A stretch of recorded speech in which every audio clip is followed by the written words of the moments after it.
All right, it's showtime. Good morning. Welcome to the December 5th Economic Forum meeting. May we get roll call, please? Mr. Crome? Present. Mr. Gordon? Present. Mr. Levitt? Here. Ms. Lewis? Present. Chair Rosenthal? She is en route, and so we'll maybe get started with some of the preliminary things, and then she can take over.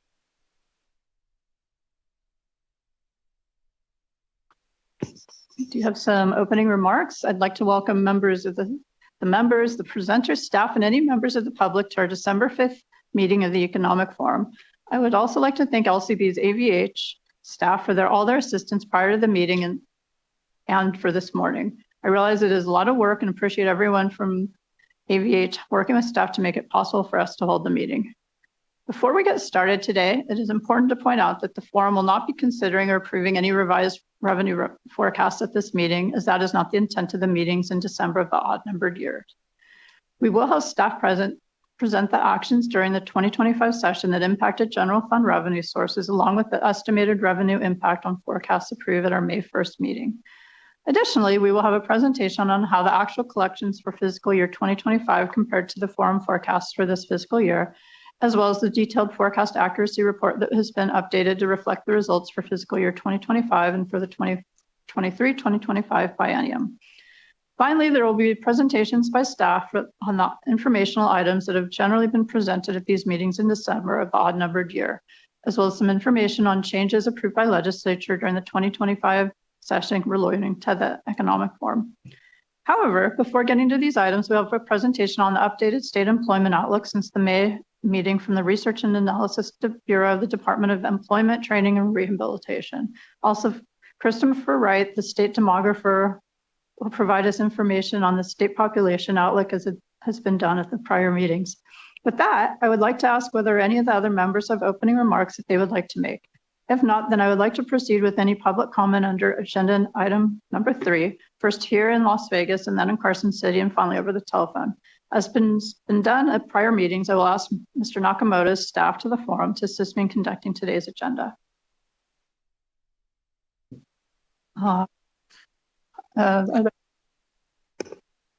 Public remarks this morning. We don't have a vast number of people in Las Vegas. Are there any public remarks in Carson City? Not tons of people up there rushing up there either. Do we have anyone online who'd like to make any public remarks? Thank you, Vice Chair. The public line is open and working. However, there are no callers at this time. Not very popular today. All right. Yeah, could we go ahead and close the public hearing and start on comments from Michael?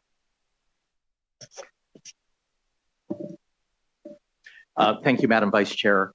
Members of the Economic Forum, for the record, my name is Michael Nakamoto, and I serve as Chief Principal Deputy Fiscal Analyst with the Fiscal Analysis Division of the Legislative Council Bureau. And before we get started, just to kind of piggyback on the Vice Chair's comments, the presentations that you will have today are going to be kind of a combination of being down here in Las Vegas as well as up in Carson City. The rest of my staff is up in Carson City for this meeting. I drew the short straw of having to fly down for this one.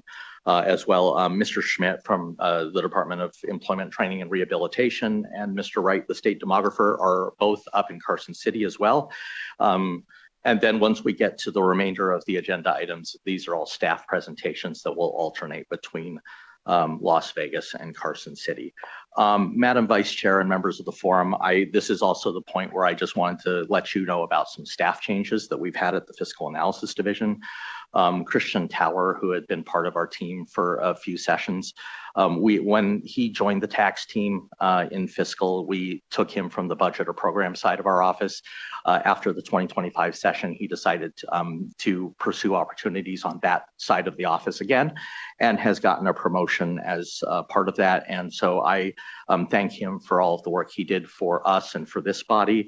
and wish him well in that endeavor. So to fill his position, Haley Owens, who was our economist, is now a deputy fiscal analyst. So she is stepping into that role.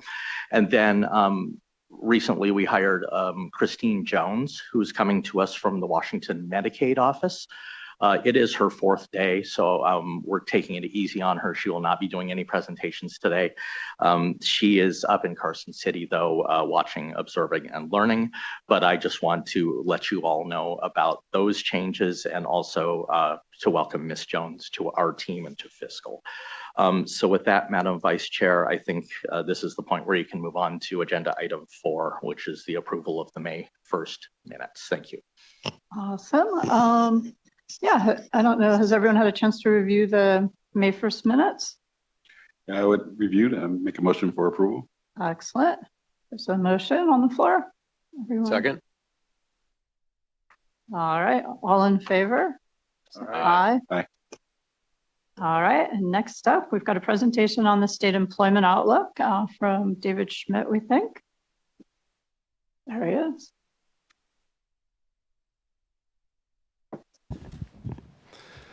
Good morning, and thank you. Yes, for the record, my name is David Schmidt. I'm the chief economist for Nevada's Department of Employment Training and Rehabilitation. Thank you, Madam Vice Chair and members of the forum for the opportunity to come and present today.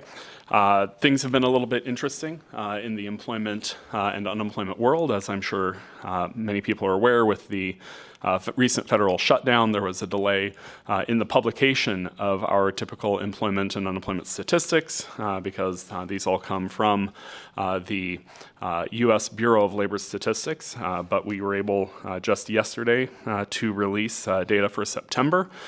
So if it looks a little bit like I'm reading the numbers off of the slides, that's true because this is very much hot off the presses. I also wanted to make sure that members of the forum are aware that I've occasionally heard like, oh, employment data for October isn't going to be available at all.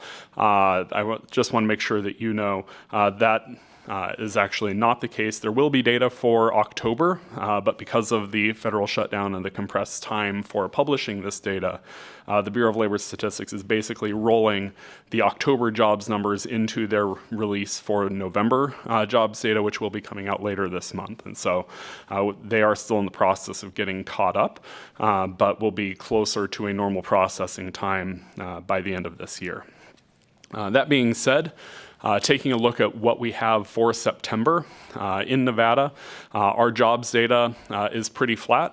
We were up 0.1% over the year. That was an addition of about 5,000 jobs over the month. In August, we had seen a couple of large industries with a pretty significant decline of over 4,000 jobs. That was the construction industry and accommodation and food service.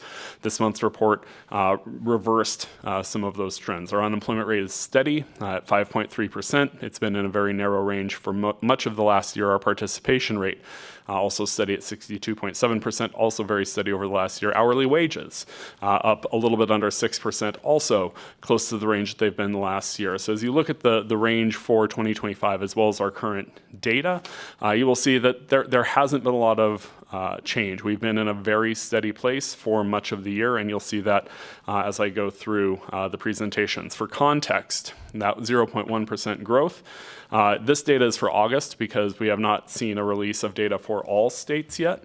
But in August, we were flat at 0.0%, and that was one of the lowest paces of growth in the country.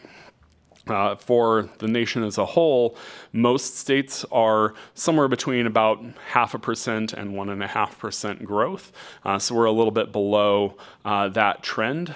We were higher in this ranking toward the start of the year, and as our growth has been flattening, we have seen that ranking slip a little bit. Looking at where we are by industry sector. This is all seasonally adjusted data for September, and I know there's a lot of stuff on the chart and it might be kind of hard to see, but I would focus on the rightmost three columns. The lines show you the trend over the last 13 months, so that we have September of 2024, September of 2025, and then all of the months in between. The second column from the right is your annual change, where positive values are green and negative values are red. The rightmost column is your monthly change in numbers. Again, growth in green, declines in red. And what you'll see is that if you look on a monthly basis, most of our gains are pretty positive. We do have a few sectors that have seen some larger declines over the month. The most notable of those is in government employment. Over the year, that growth of 0.1% sort of holds pretty well. We have most industries showing similar trends in growth. The areas where we've seen larger declines, the most notable one is the construction industry, but we also see declines in information and financial activities, and that financial activities is largely related to activity in banks. But I also think it's worthwhile to step back a little bit and see what are the trends that have been emerging over a longer period of time. Because sometimes we get very dialed in on what's happening this month or this year. So this chart from left to right shows the percent change over at the 1 month level, 3 month level, 1 year, 3 year, and 6 years. 6 years being chosen because that'll compare us back to 2019. And so we're not looking at that column at the recovery from COVID, but rather to our pre-COVID employment levels. So at the longest time horizon, all of these industries are showing growth. Here, red shows declines. Yellow shows those growth rates where it annualizes out to a 1% growth over the year. And so if you have a little bit more than 6% at the 6-year mark, that will be in green, 0 to 6% would be in yellow, and then a decline would be in red.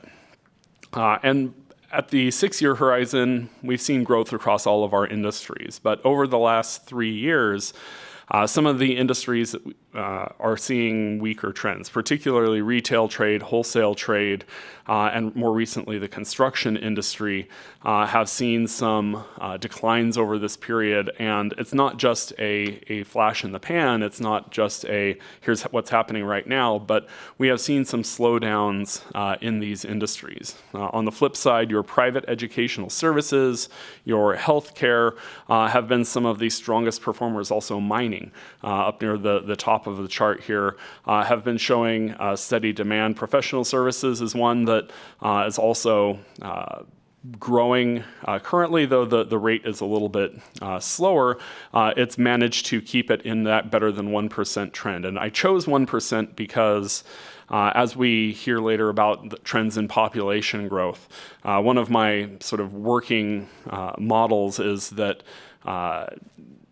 you only add jobs in a couple of ways: by employing more of the people that you have, or by bringing in more people to add them to your labor force. And as our participation rate is a bit higher than the national average, population growth will really put kind of a long-term constraint on our opportunities to grow our employment base. And with our population growth closer to 1%, I wanted to see, like, where are we exceeding that trend, where are we not quite keeping up with that trend, or where are we declining? Another indicator for the economy is looking at hourly wages. Hourly wages are important because they can help reflect the demand for workers. If we were getting into a point, as we see some slowing employment trends, we have that 0.1% gain, you might think that this reflects a lack of demand for workers. But one area where you would expect to see that reflected is in workers being able to have less power to have higher wages. But instead, across all of these industry sectors, you can see that over the last year, hourly wages have been generally exceeding the pace of inflation. The only one that's even below 3% is leisure and hospitality, and hourly wages there is still up by about 2.8% over the last year. Whereas in other industries, private sector overall is up 5.6%. That is a bit of a slowdown. Earlier in the year, we were at 6.6%, but we're still seeing hourly wages that are growing at a pretty decent clip. And so to me, this helps to suggests that we are still seeing a demand for workers. And this matches anecdotally. I've heard still many employers saying, it's hard to find workers, where can I find people? And so it doesn't look like we're at a place where there's just not a lot of demand for workers and there's a surplus of labor. The flip side of that is to look at average hours being worked. Here we see the trends are a little bit flatter, but really it's in goods producing and construction and manufacturing that we see bigger drops in total hours being worked. Overall, in the service sector, the level of hours has shrunk a little bit from its post-recession peak, but is pretty close to that level overall. This doesn't see the same growth rate because obviously there's only so many hours in a week, and so that it's holding positive is good, but it's not showing a huge ramp up well, we can't find workers, so we're going to keep working the people that we have longer and longer. So there is a bit of a cap there, but I think taken together, this helps to paint a picture of one of the constraints to our employment growth may not be on the labor demand side, but rather on the labor supply side. If we struggle to find more workers to employ, that also will put a cap on how much we can grow in jobs. The next several charts I will probably move through pretty quickly. They all follow a pretty similar trend. You have 3 lines. The dark blue is our current seasonally adjusted employment level. The red line is our 12-month average. There's a gold line that's our 3-year average. The dark blue shaded area is our 3-year high-low, light shaded area 10-year high and low.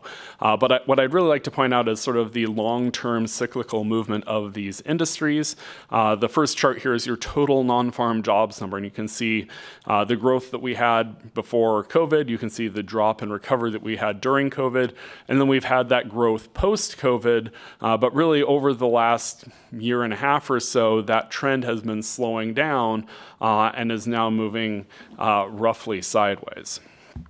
For the mining sector, another sector that's been pretty flat for a while, the 3-year high and low you can see has been a very narrow range. We have seen some growth here recently, not in the metal ore mining, which would be like your gold mining, but rather in some drilling and other mining support services, which might be related to other mining activities or exploration activity that's been taking place in the state.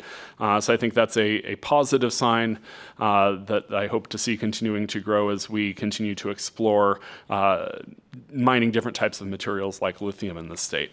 Construction, one of those industries that has been growing a lot. In the Reno area, it was actually getting close to its Great Recession housing boom peak. In Las Vegas, it's been a little bit short of that because of just how high that construction peak was in 2006.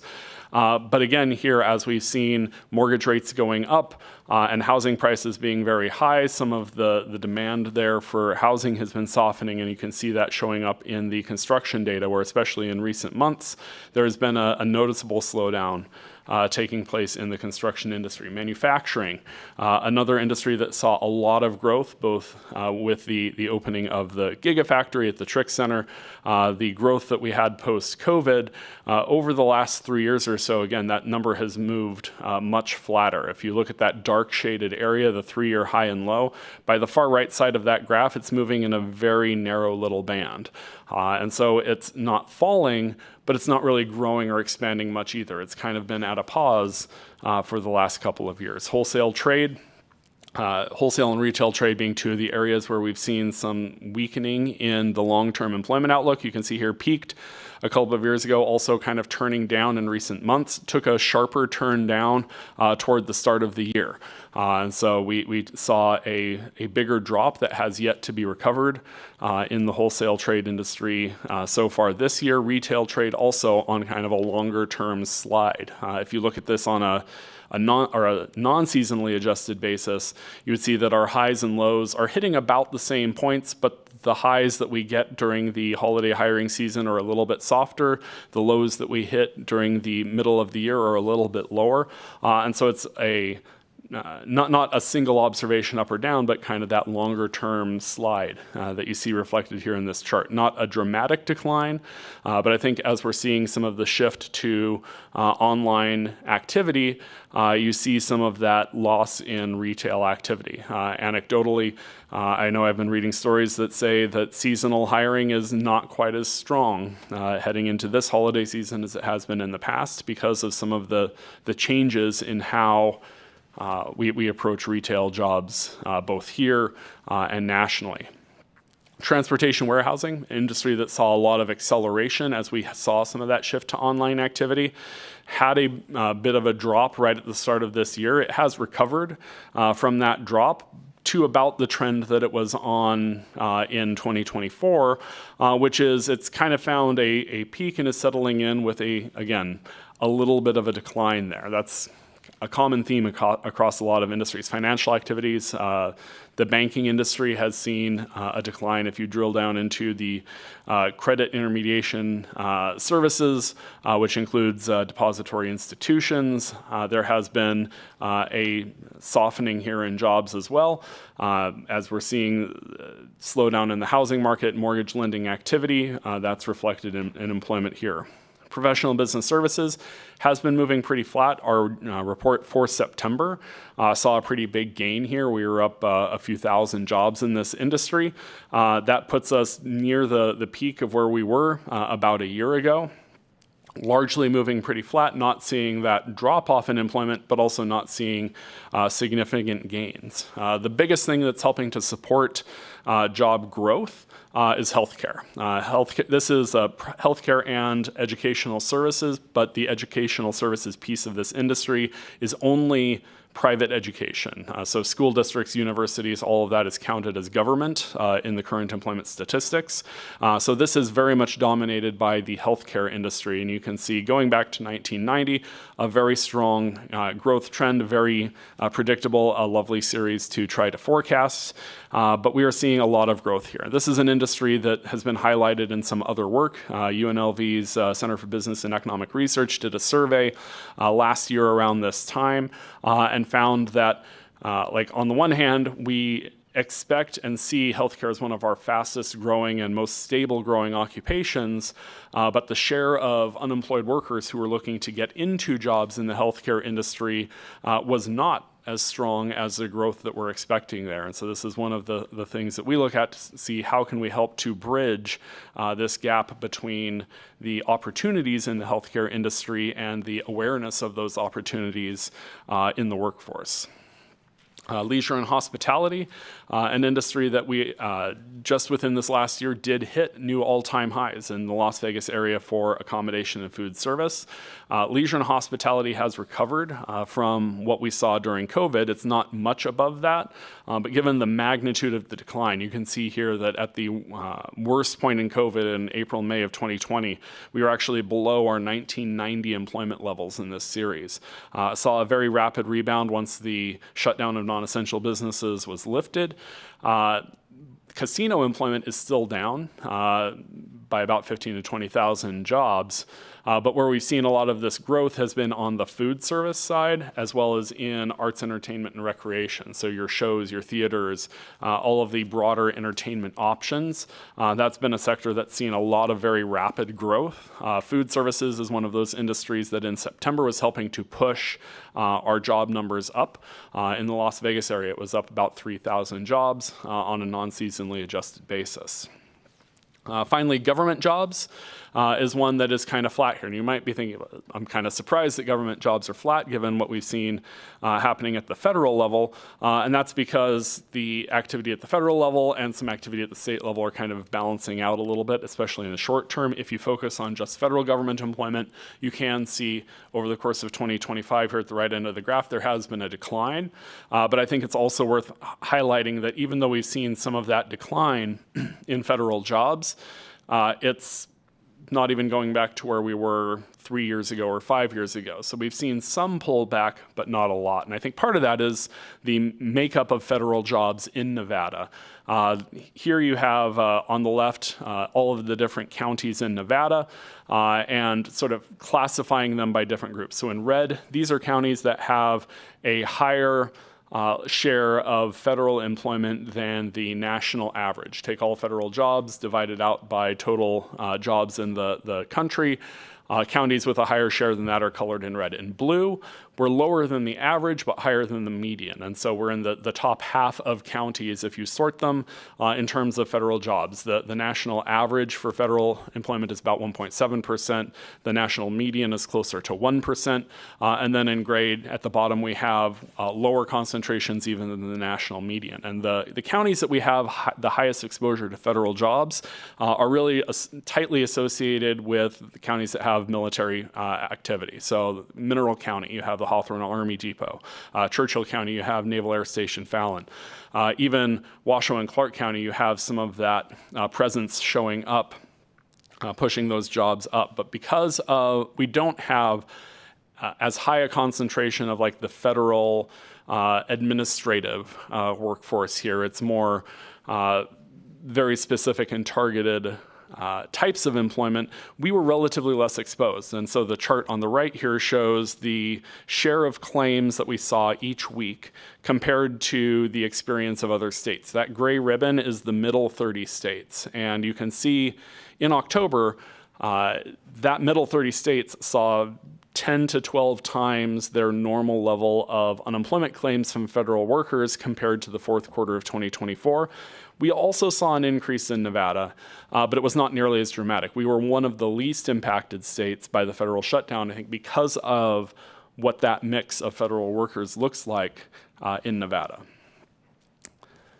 Shifting from employment to unemployment, our unemployment rate currently third highest in the country behind California and the District of Columbia. This is again as of August. Again, we're in that pretty flat place of about 5.5%.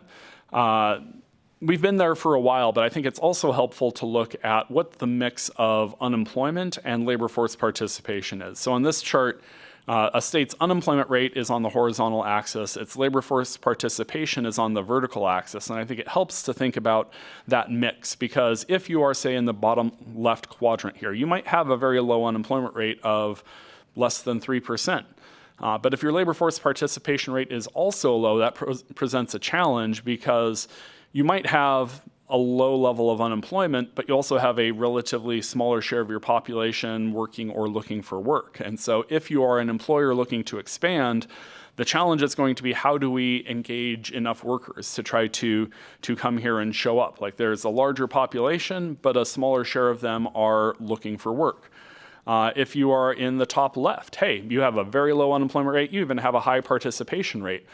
Well, that just makes the challenge even tighter, because finding that available workforce to expand your operations is going to be even more challenging. In the top right, here we have higher participation than the national median, but we also have higher unemployment. So we have a more available workforce, but the challenge is then we have unemployed people, we have jobs that are potentially available. How do we match the two together? The bottom right quadrant is going to be where you have both higher participation, but also lower participation, but higher unemployment. So you have a less engaged population, and for those who are engaged, higher unemployment rates. And I think from this perspective, like, yes, Nevada is up there. It has one of those higher unemployment rates.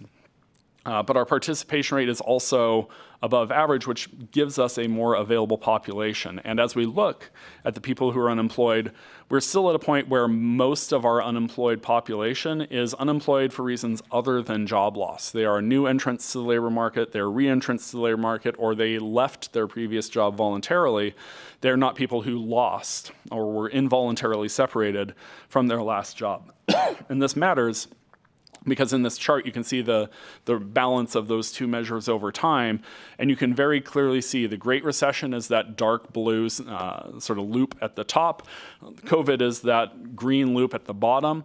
When we get into a recession, job loss is the really important component of unemployment. It's not just, sort of a shifting in your growth trends, but rather it is people who had jobs that are losing them. And in a recession, you follow this same kind of counterclockwise loop. You see job loss, then you see people who are kind of entering the labor market looking for work as you start to see some opportunities emerge, and then you see those rates both kind of come down over the course of the recovery.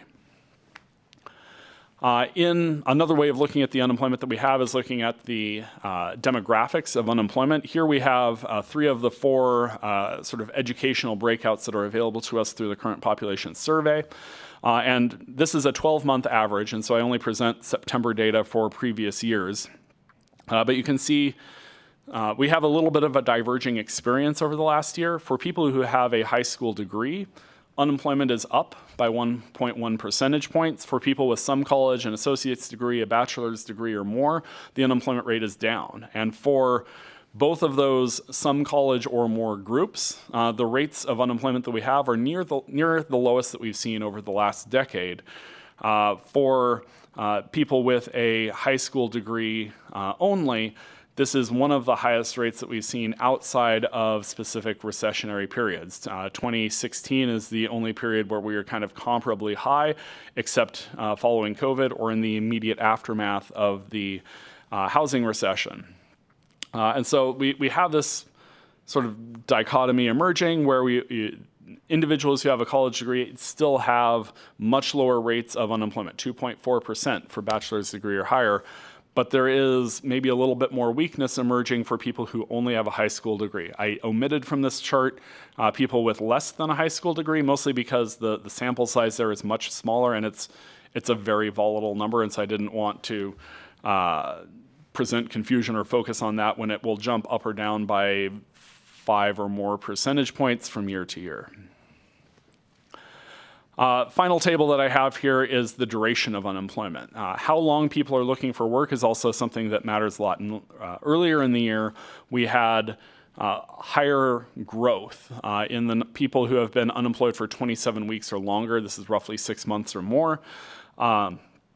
In our more recent data, we've seen that declining, and where we see the offset, because our overall level of unemployment is fairly static, we've seen more people unemployed for shorter durations. And so I think this is also an encouraging sign, because if people are unemployed and looking for work for 6 months, 8 months, 12 months or longer, that obviously sort of reflects the challenges that people are having getting connected to work. Having higher unemployment, I think, is kind of a good thing if you're not very high or very low, because as long as people are coming into the labor market, looking for work when they do, and then finding it and getting a job, that flow through unemployment isn't the kind of caustic unemployment that you have if it's people are losing their jobs and then they can't find work and there's nothing available. And so even though our unemployment rate is still 5.3%, I don't think that's high in a historical perspective, and we are still seeing that flow through with people continuing to find jobs and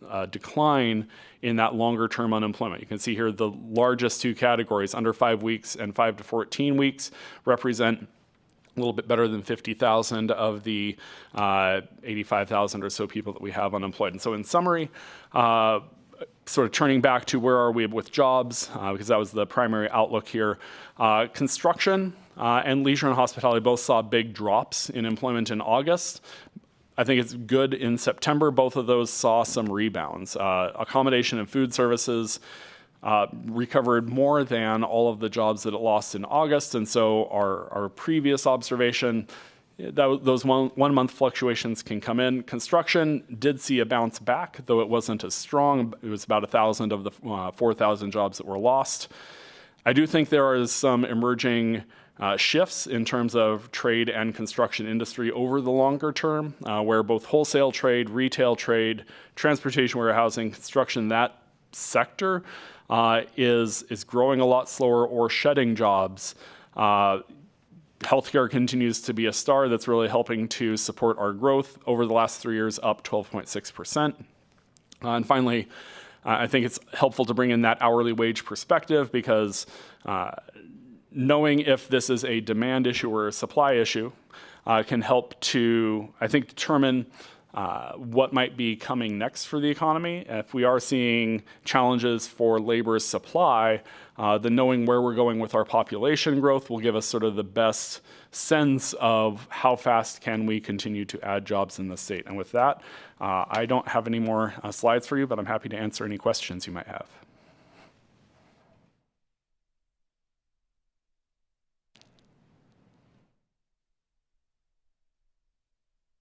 then turn our meeting back over to our chair. Made it from a couple travel challenges. Thank you. Thank you for starting the meeting and running it to this point. Any questions for Mr. Schmidt? Anybody? I did want to understand, it's Michael Chrome for the record, on the construction piece, is there a specific area of the state? Is there a specific type of construction that's happening and supply or demand side of it? Can you just talk a little bit more about the drop that you're seeing in the construction side? Yep, David Schmidt again for the record. The challenge with construction is that because we classify here jobs by the type of business, most of the business in construction is in your trade contractors. And so as we look at this, the biggest subsection of this is going to be construction of buildings and specialty trade contractors, and they both see similar levels of unemployment. If you look at the types of work, the occupations that have the most unemployment claims, which is a subset of the total, but it is electricians, carpenters, construction laborers.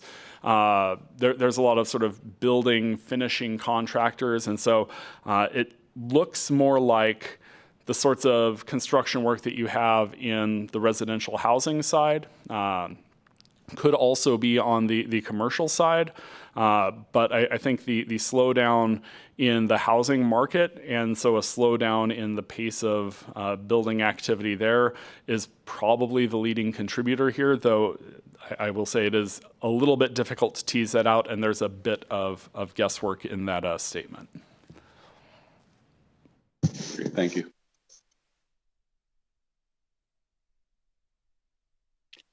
Thank you very much. Okay, next item on the agenda is agenda item 6, a presentation of the state population outlook from Christopher Wright, State Demographer, Department of Taxation. Good morning.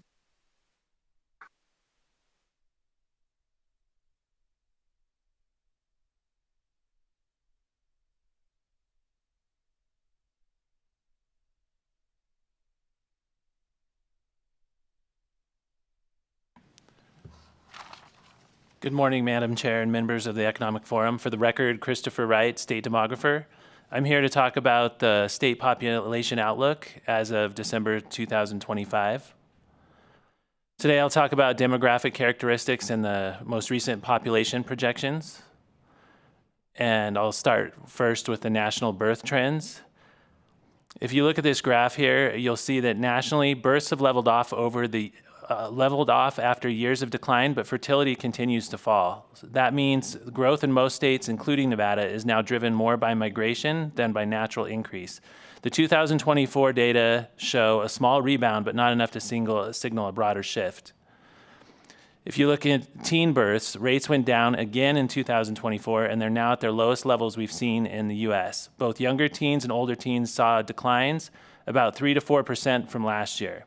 And that isn't just a one-year thing. Teen births have been consistently dropping for almost 20 years now. So the main takeaway is that far fewer teens are having children today compared to the past, and that downward trend is continuing. Next, we'll look at the Nevada's birth trends. Here we're looking at the trend in annual births across Nevada from 2000 to 2024. You can see that births climbed consistently through the mid-2000s and peaked prior to the Great Recession. After that, births declined and never returned to those pre-recession highs. Most of the statewide pattern is driven by Clark County simply due to its population share. Over the last few years, births appear to have leveled out. The overall statewide totals for 2023 to 2024 show more of a flattening rather than a continued drop. So while births remain lower than the mid-2000s peak, we're not seeing the same steep declines we saw immediately after the recession. Nevada's fertility rates were higher in the mid-2000s, but just like the rest of the country, they started dropping after the recession. We've stayed below those peak levels ever since. Nevada generally sits a little below the national average, and the drop was a bit sharper than what we saw nationally, mainly because so much of the state's trend is driven by Clark County. In most recent years, the rates have flattened out a bit, but we're still far from the levels we saw 15 to 20 years ago. These trends line up with the national rates. Only Clark, Washoe, and Elko had more births than deaths from 2023 to 2024. For most of the state, especially rural counties, deaths continue to outpace births. So even though Nevada continues to grow overall, that growth is mostly because people are moving here, not because we're adding population through natural increase. In other words, migration is doing the heavy lifting, while births alone are not enough to offset aging and mortality in many parts of the state. What we're seeing here is that most of Nevada's population gains are still coming from just a handful of counties. Clark, Washoe, Lyon, and Nye are the ones bringing in the most new residents. Those areas continue to pull people in, and they're really driving the state's growth. In the smaller rural counties, the movement is much lighter, and in some of those places, they're seeing more people leaving than moving in. So overall, the picture here is that Nevada's growth is becoming more concentrated in just a few key areas, rather than being distributed evenly just across the state. What this shows is Nevada is still bringing people in, but not as strongly as in the past. United Van Lines still classifies us as an inbound state. About 53% of their Nevada moves in 2024 were incoming. When looking at U-Haul's growth index, it tells a similar story. Nevada ranked 35th last year, and we're still gaining, just not near the top like we once were. So overall, people are still moving here, but the pace has leveled off compared to what we saw a decade ago. What we've seen over the last 15 to 20 years is that births have climbed in the mid-2000s and declined, and now we're holding steady at just a lower level than before. Our fertility mirrors the national story, fewer births overall, and Nevada sits below the U.S. average. Where Nevada continues to grow is, as I said before, migration, people moving to Clark, Washoe, Lyon, and Nye, which is doing most of the heavy lifting in terms of the population. Births alone are not what's driving our growth anymore, or it's who's choosing to move here. Now I'll touch on some of the demographic characteristics. Nevada's population is getting older. The statewide median age increased from 36.3 in 2010 to 39.5 in 2024, slightly outpacing the national trend. Rural counties are seeing the biggest increases as their populations age in place, while Clark and Washoe remain relatively younger due to continued migration of working age adults. So when we do compare to the national trend, we see Nevada is aging faster than the nation overall, with the statewide median age rising 3.2 years since 2010 compared to 1.9 years nationally. Looking at race and ethnicity,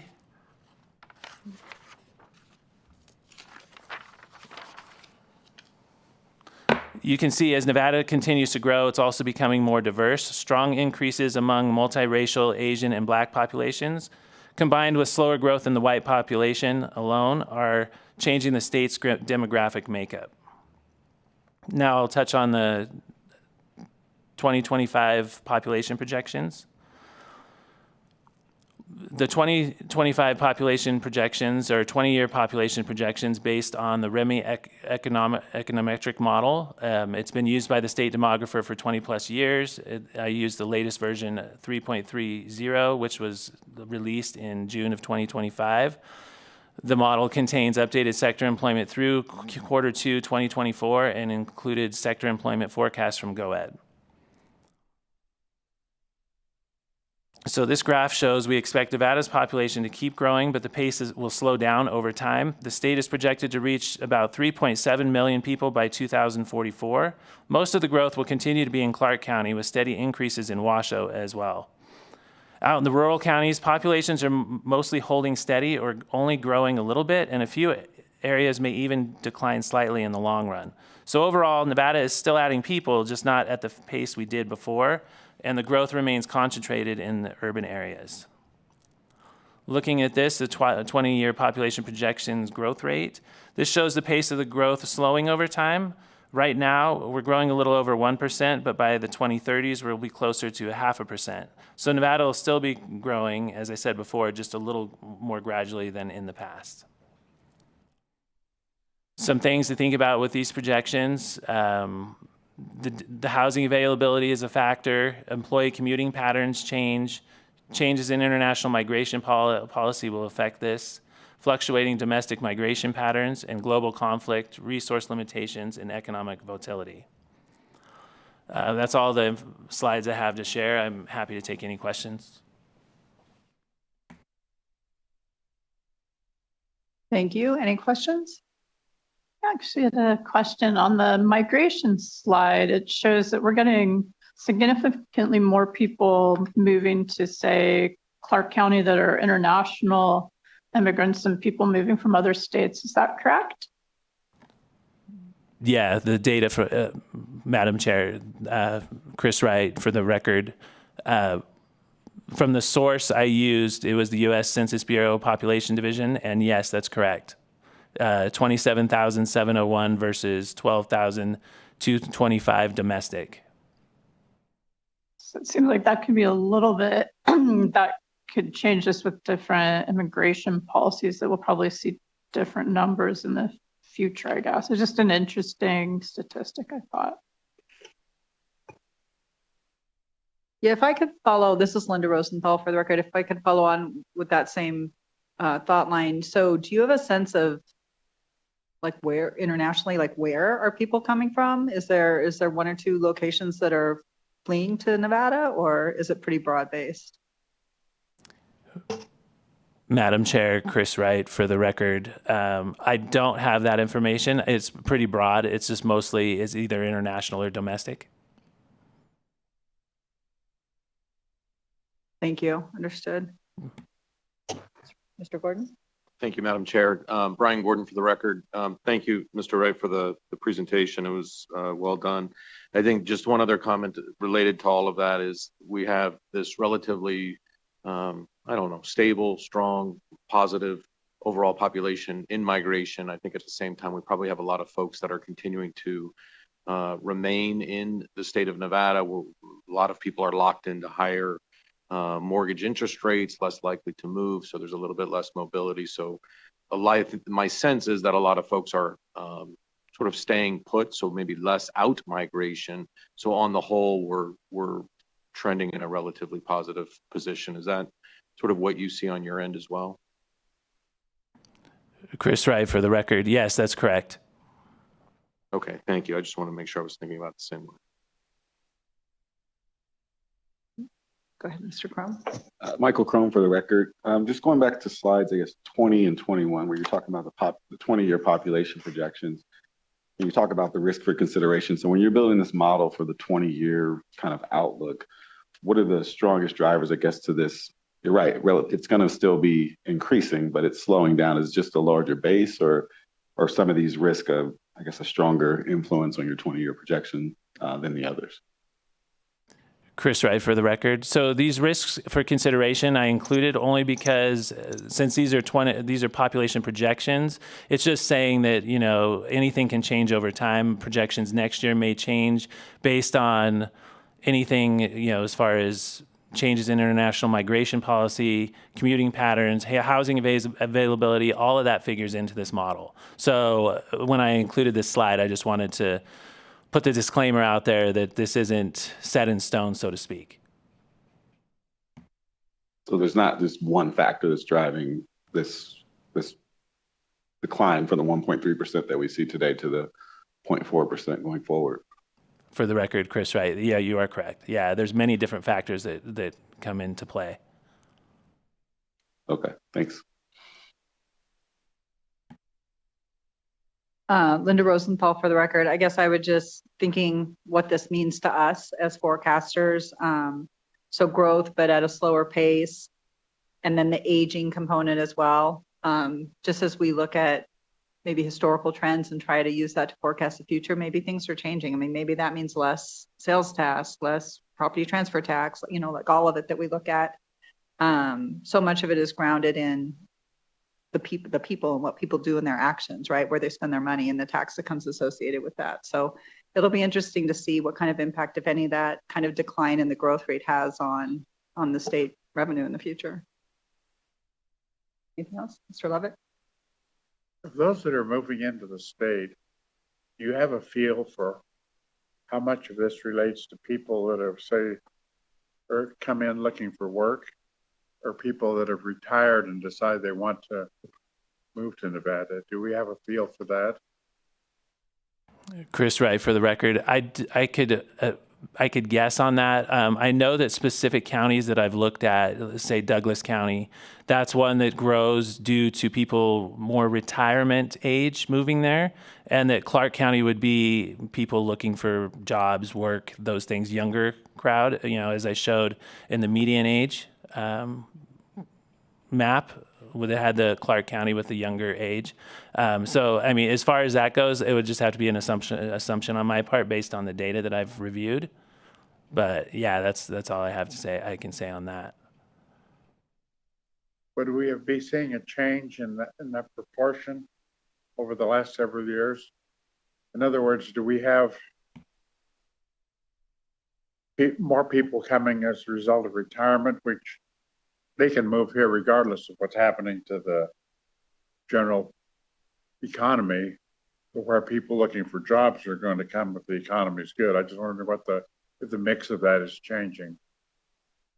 For the record, Chris Wright, State Demographer. I don't have that information available. I could look back and try to see if I could find that out. Really, it's more of a high-level overview. I know what's coming in and what's going, but I don't know the exact reasons why. Okay, thank you. Yep.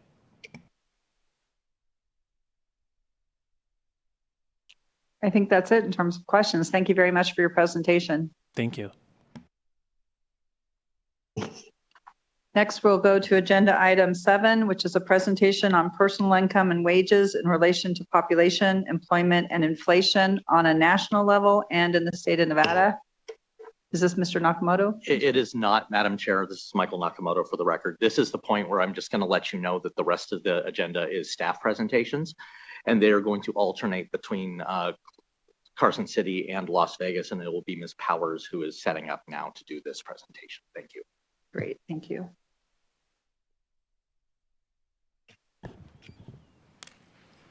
Good morning, Chair Rosenthal and members of the Economic Forum. For the record, Susanna Powers, Deputy Fiscal Analyst with the Fiscal Analysis Division. This agenda item includes a staff presentation on trends in personal income and wages in relation to population, employment, and inflation. The presentation starts on page 93 of your meeting packet. Because the first 5 slides overlap with the employment and population outlook presentation we just received, I will be skipping those slides and begin with slide 6, which is on page 99 of your meeting packet.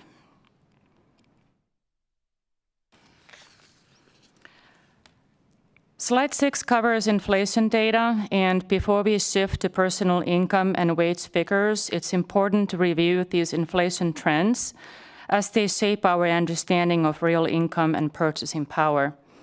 To get a clearer picture of the cost pressures, we now turn into inflation indicators, headline CPI, core CPI, and the major drivers like food and energy.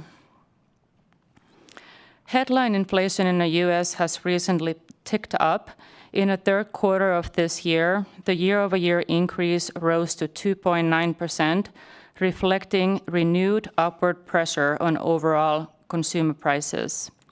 Meanwhile, core CPI remains elevated. Core inflation rose by 3.1% year-over-year in the third quarter, indicating that price gains beyond volatile items are continuing to persist.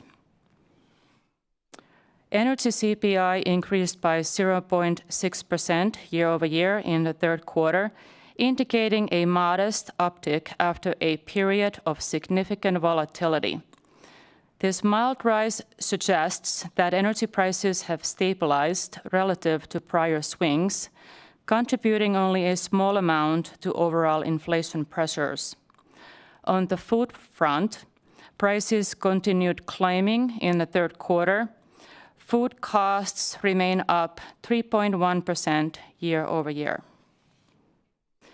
Slide 9 then shifts our focus to personal income in the U.S.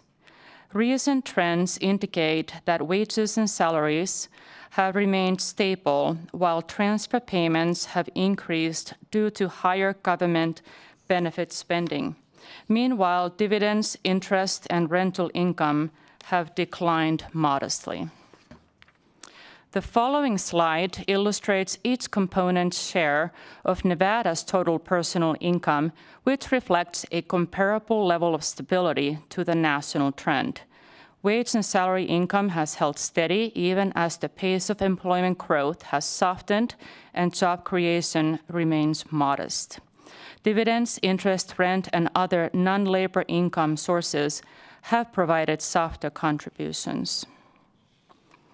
The next slide focuses on U.S. total personal income and total wages and salaries. Across the U.S., personal income continues to rise, with wages and salaries holding steady. Nevada's personal income is increasing while wage and salary levels remain stable.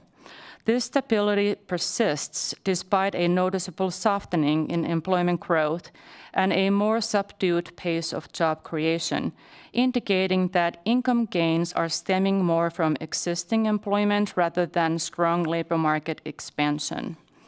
The next slide presents personal income growth rates for Nevada and the U.S. from Q2 2024 to Q2 2025, showing Nevada outperforming the national average by a modest margin. The next slide illustrates that Nevada's wage and salary growth has slipped just below the national average. This is largely due to slower employment growth and additional influences, including subdued tourism and a moderation in wage increases, which together may be constraining the state's historically stronger growth. The next slide introduces the population component and shifts focus to U.S. per capita personal income, shown in both constant and current dollars. At mid-year, nominal per capita personal income in the U.S. stood at about $76,000. The line below the chart represents the real purchasing power of per capita income indexed to its 2000 Q1 level for comparison. In Nevada, nominal per capita income has reached about $72,600, while the inflation-adjusted measure highlights its real purchasing power relative to the baseline. Nevada's per capita personal income remains below the U.S. average. When adjusted for inflation, the gap persists, showing that Nevada's residents continue to have lower real purchasing power compared with the national average. Growth rates for Nevada and the U.S. are broadly similar, indicating that while Nevada's per capita personal income remains below the national average, its income is increasing at a comparable pace. On an inflation-adjusted basis, growth rates for Nevada and the U.S. per capita personal income remain closely aligned, indicating that real income gains in the state are keeping pace with the national trend. Next, wages and salaries are presented on a per-employee basis, illustrating average earnings per worker with both nominal and inflation-adjusted terms in the U.S. Next are Nevada's wages and salaries per employee, shown in both nominal and inflation-adjusted terms. At the midpoint of this year, average U.S. wages and salaries per employee were about $81,150 compared with about $72,260 in Nevada. Inflation-adjusted wages and salaries per employee remain below the U.S. average in Nevada. In nominal terms, Nevada's earnings per employee have recently grown somewhat faster than the national average, reflecting somewhat stronger wage gains.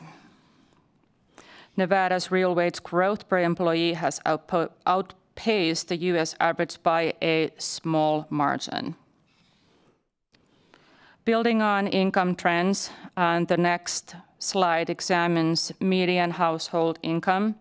The data drawn from census household surveys are slightly lagged, but remain a useful indicator of longer-term income patterns.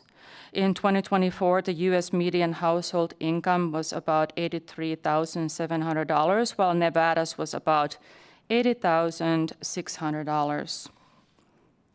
The next slide presents a side-by-side comparison of inflation-adjusted values using the year 2000 as the baseline.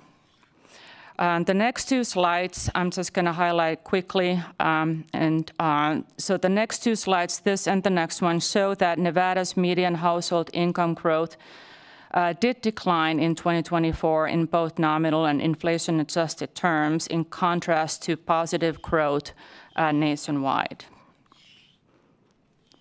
The second to last slide shows how many general fund tax dollars are generated for every $1,000 of Nevada personal income. This chart is sensitive to the economic cycles and the effects of tax changes. The last slide shows how the general fund and personal income growth rates have compared over time. In fiscal year 2025, the state general fund experienced no growth from the prior year, despite 5.5% personal income growth. Even though many of the largest taxes, such as sales and gaming taxes, are related to personal income, they do not track it one for one, and they can diverge sharply for various reasons. People may earn more, but allocate more to savings, debt payments, or housing, maybe insurance, limiting discretionary spending for taxable goods or gaming. Additionally, spending is shifting to some untaxed categories, and there are a number of other potential reasons. So this is my last slide, and at the end of my presentations, if there are any questions, I'll be happy to answer. Thank you, Ms. Powers. Any questions? I don't see any questions from, actually, Mr. Levitt.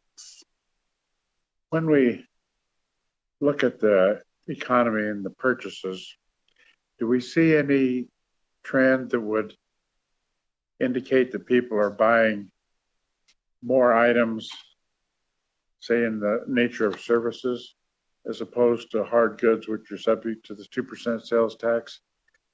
Do we see over the last year or two, have we seen a change in that percentage relationship? For the record, Susanna Powers, thank you for that question, Mr. Levitt, and it's an excellent one. We do not have data available to look at it exactly, but anecdotally, our sales tax applies to tangible goods, not services.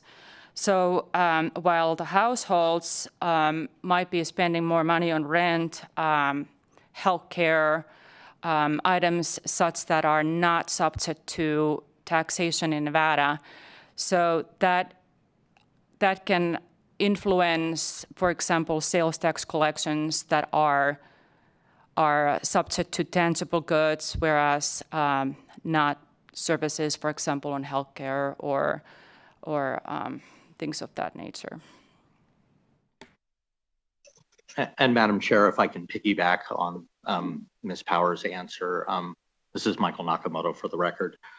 One of the things I think that we've observed over the long term is that there has been a fundamental shift in the consumption of goods versus services. I believe I've seen a number of charts that have been put together over the past that have shown that at one point, probably back during the 50s, when the state sales tax was put into place, goods were about 80% and services were about 20%. And all of a sudden, goods started falling, services started increasing, and at some point those crossed. And so I don't know if it's gotten quite to that level the other way around, but there has been a fundamental shift. I see no reason why that is not increasing. And I think for a lot of the reasons that Ms. Powers has noted, that some of the economic conditions and shifts to, and not even necessarily services, but, or I suppose if you consider rent as a service, but those types of spending, the more that people spend on rent and even things that aren't subject to the sales and use tax, groceries, I think is the big one, that leaves less discretionary income for people to go out and buy things that would be subject to the sales tax. So I think, Mr. Levitt, it's a very good question, and Ms. Powers is right. We don't have any recent data, at least that I've seen, but everything that I have seen suggests that the gap between services and goods is not closing right now.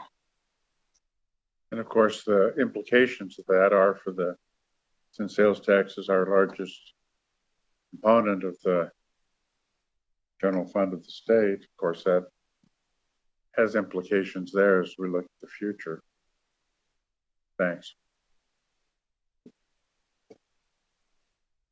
This is Michael Chrome for the record. So going back to slide, I guess page 31, page 31 of 32, 124 in the packet.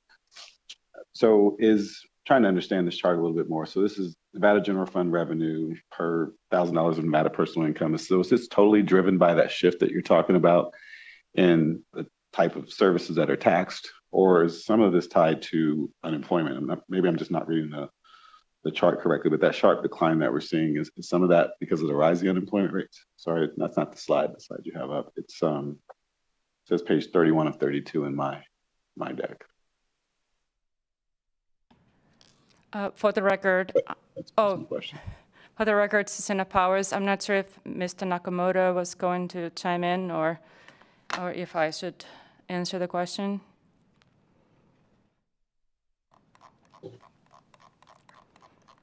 Yeah, I think they didn't have the right slide up. Hold on, just a second. I will need a second to find that slide. I believe it was the question was on the last slide.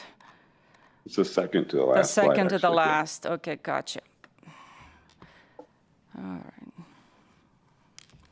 right. So this slide is very sensitive to tax changes, first of all. For example, if you look at the recent times, we saw a big decline during COVID, and then only a slight rebound in fiscal 2021, but then a very robust increase in fiscal 2022, and then just decline ever since. And prior to that, there was a very large increase in fiscal year 2003.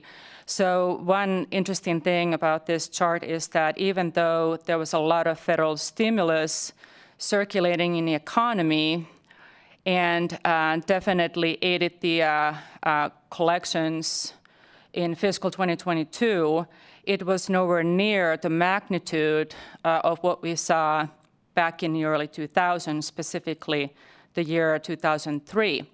So this is the year when I believe Mr.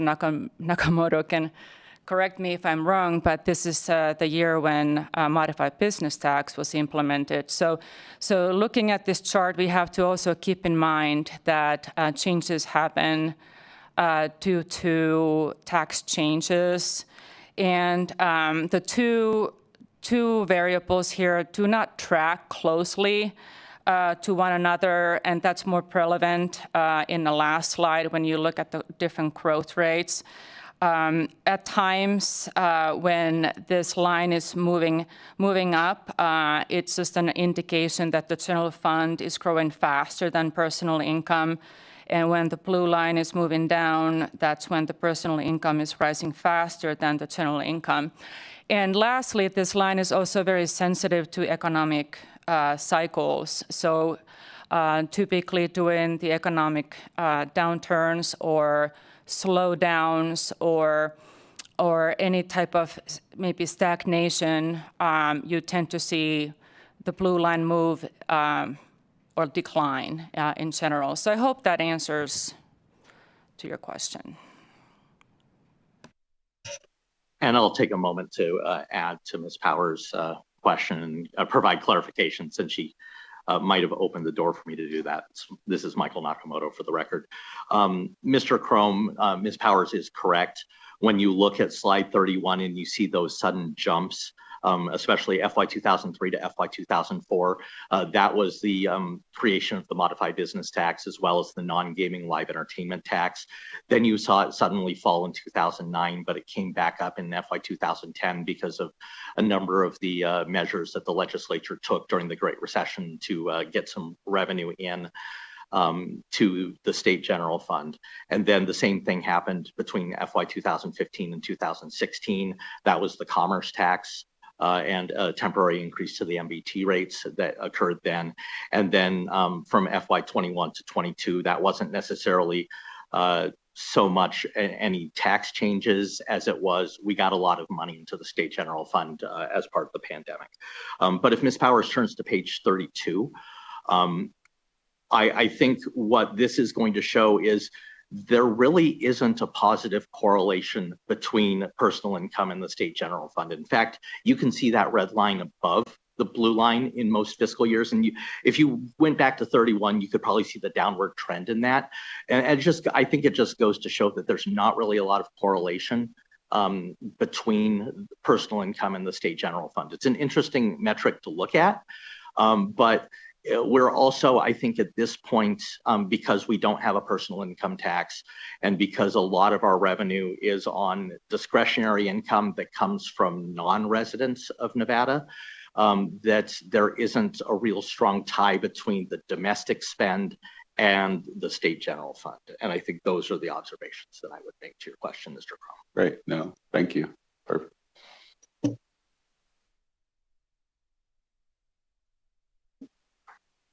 See no further questions on this topic. Thank you again. Next, we have agenda item 8. I'm going to read this, but it's a little lengthy. Presentation of the tax changes approved by the legislature during the 83rd or 2025 legislative session and other actions taken during the 83rd or 2025 legislative session by their interim finance committee in June and during the November 36th special session, and the Economic Forum May 1st, 2025 forecast for FY25, FY26, and FY27, adjusted for actions taken during the 83rd 2025 legislative session and by the Interim Finance Committee in June. Thank you, Madam Chair. Now that you've read all of that, my presentation is done. I'm kidding. This is Michael Nakamoto for the record. So for agenda item 8, there are a number of tables in the packet that begin on page 127. And I'm not going to go through all of the tables, but what I really am going to focus on is table 2 that begins on page 133. So for a little bit of background, the tables that we put together for this agenda item are tables that the Fiscal Analysis Division prepares for the appropriations report that we put out at the end of each legislative session. That went out in early November. But on all of the table 1, 2, and 3, you'll notice updated 11/25/2025, because after the release of the appropriations report, we had this little special session in between. And so there's not really, there are a couple of items that are on the tables that are documented. They don't have an effect on the forecast, but I'm documenting them and we'll discuss them here so you have the information.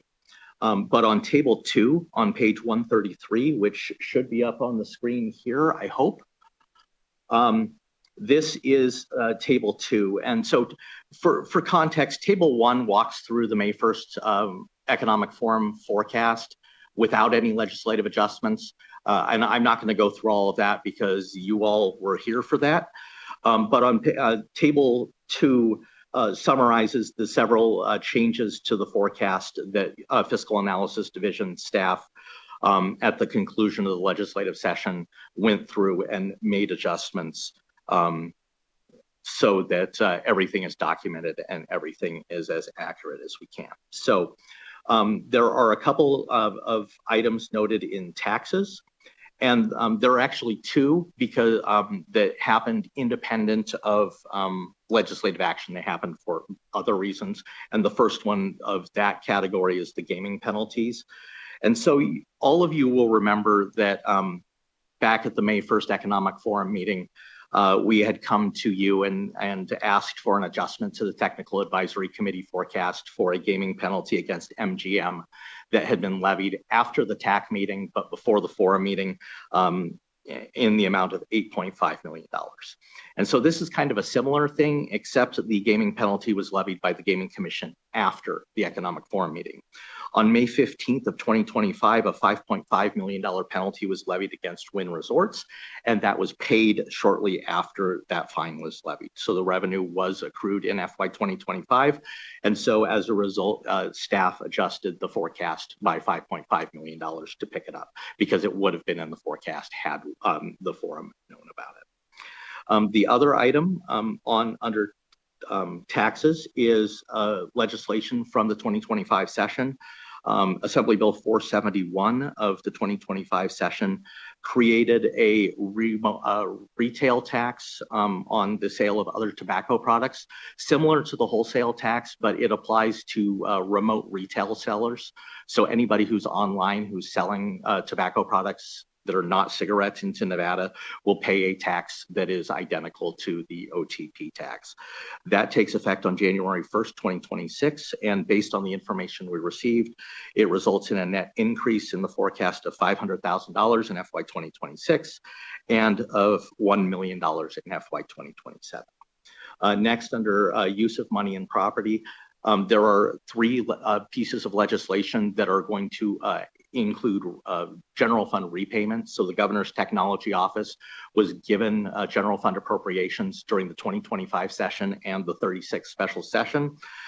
Those do not affect the forecast for this biennium. The repayments of that money don't begin until FY 2028, but we wanted to document them here. So there are two repayments to GTO from the 2025 session that are on page 133, and that's SB 480 and AB 581. And then Assembly Bill 1 from the 36th special session had three repayments to GTO. The first is listed on page 133, and the other two are listed on page 134. And again, there are no revenue estimates for those at this time. So then continuing on page 134, there is one bill that affected other revenue, and that was Senate Bill 225, which created a filing fee for anybody who wishes to be on the ballot for a presidential preference primary. They will have to pay a fee of $1,000. And so that actually took effect July 1st, 2025. But because there are only presidential preference primaries every 4 years, there is no revenue effect in this biennium. We would expect to see some money, however, flow in FY 2028 when we get closer to the next presidential election. And then lastly, under other revenue is the cost recovery plan. This is also known as SWICAP, or the statewide cost allocation plan. And so basically agencies are charged money for various services that are provided by the state. And so that money goes into the state general fund. We have preliminary numbers that are approved at the Economic Forum, but there's always an adjustment to it at the end of session once the entire final budget is worked out. And so these are the amounts of the adjustments here, that they went down by approximately $921,000 in FY 26 and approximately $557,000 in FY 2027. And then lastly, under tax credit programs, this is the other action that was approved outside of the legislature, and it was specific to the Interim Finance Committee meeting on June 18th of this year. So under the provisions of Senate Bill 1, I believe it was the 29th special session, we call this the Faraday session, 28th special session, one of the special sessions. There were tax credits that were available for general purpose, any economic development project with a minimum capital investment of $1 billion could apply and receive tax credits. And there were a total of 38 million in tax credits that were available, $7.6 million per year for 5 fiscal years. It was designed for Faraday Future, the electric car manufacturer, to go out to Apex and in North Las Vegas and build there. That didn't occur, but the law still was in place. And so as a result, it sat there for a while, and then Redwood Materials, which is a battery recycling firm based in Carson City, applied for and received incentives under this law to build a recycling facility out at the Reno Tahoe Industrial Center in Story County. And they were able to receive some transferable tax credits as a result of that. So the law was eventually amended to require the Interim Finance Committee to approve the issuance of any tax credits, so that the Office of Economic Development basically has to go to IFC, or had to go to IFC and make the request. And so on June 18th, the IFC approved the last request of $4,303,500 in transferable tax credits, which are on the sheets and expected to be used in FY 2026. And I believe most, if not all of them, already have been. This is the last time that these provisions will be utilized. The authorization for any tax credits to be issued by GOED expired by limitation on June 30th of this year. So unless the law is revived, there are going to be no more credits issued for this purpose, but we made the adjustments there because of that action. And so as a result, the bottom line, Madam Chair and members of the forum, the net change in the forecast was, and the totals are not on the page, but I did the calculations this morning, and this is inclusive of tax credits. The forecast was increased by $5.5 million in FY 2025. It was decreased by $4,724,523 in FY 2026, and it was increased by $442,630 in FY 2027. Lastly, I would note, and I'm not going to bring it up on the screen, but on page 143, of the packet is the Economic Forum's legislatively adjusted forecast. So this takes into account all of these changes that I've just discussed. You'll note that there is no updated November 25th, 2025 language on this, because the actions taken during the special session did not affect this biennium's forecast. We did not put out new tables for that, but we did put out the previously release tables because we were documenting the legislative changes from the special session. So with that, Madam Chair, that is all I had for that agenda item, and I would be glad to answer any questions. Thank you. Thank you. Any questions? It's all very clear. Thank you very much. Thank you. It's a great summary. The next agenda item 9, is a report and discussion of the FY 25 actual collections compared to the Economic Forum December 5th, 22, May 1st, 23, December 2nd, 24, and May 1st, 25 forecasts, adjusted for the actions taken during the 83rd or 2025 legislative session and by the Interim Finance Committee in June. And Madam Chair, this is Michael Nakamoto for the record. This will be Ms. Owens up in Carson City. Great. Morning. Good morning, Chair Rosenthal and members of the forum. As Mr. Nakamoto just stated, my name is Haley Owens, Deputy Fiscal Analyst for the Fiscal Analysis Division of the Legislative Council Bureau. Agenda item 9 begins on page 153 of the meeting packet. And for this agenda item, we'll be looking at final general fund revenue collections for fiscal year 2025. Table 1 on page 153 shows actual revenues compared to forecast for major and selected minor revenue sources. There are 4 sets of forecasts for fiscal year 2025, going all the way back to December 2022. The final May 1, 2025 forecasts are highlighted in orange here on the right side of the table. And there are just a couple of revenues that I'll speak to specifically. First, sales and use tax in this first set of rows at the top of the table. Sales tax collections came in very close to forecast, within $1 million or 0.1%. You may recall there was some uncertainty leading up to the May Forum meeting around the Department of Taxation's modernization project and implementation of Project Mint, which included changes to the department's distribution process and schedule. However, the department did make a 13th distribution in early September to ensure that as much revenue for fiscal year 2025 was distributed as possible, resulting in a full fiscal year of revenue for sales tax in 2025. Next, commerce tax collections at the bottom of the same page, in this final section, came in significantly below forecast by about $83 million, which was almost a quarter of expected collections.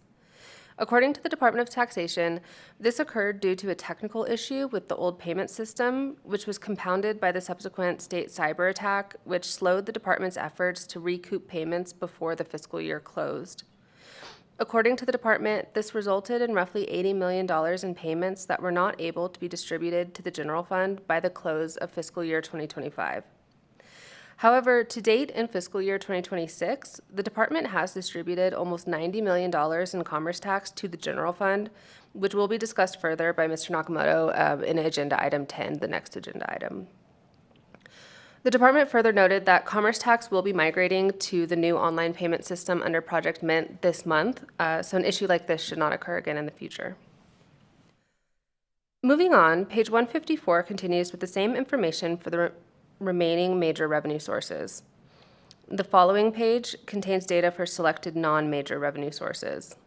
And if we go on to the following page, page 156, you can see under this first blue heading, all other revenues, and those ended up about $63.5 million above forecast.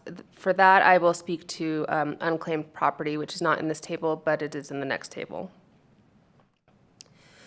Moving to the final portion of Table 1 at the bottom of page 157, total net general fund collections came in fairly close to the May 1 forecast. The fiscal year ended up just about $22 million below where we thought we'd be, which is within 0.5%.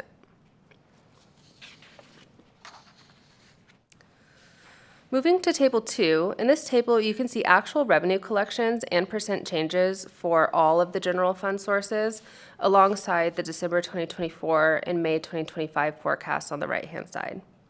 And for this, I will just skip to the bottom, to the final page of this table on page 163 of the meeting packet.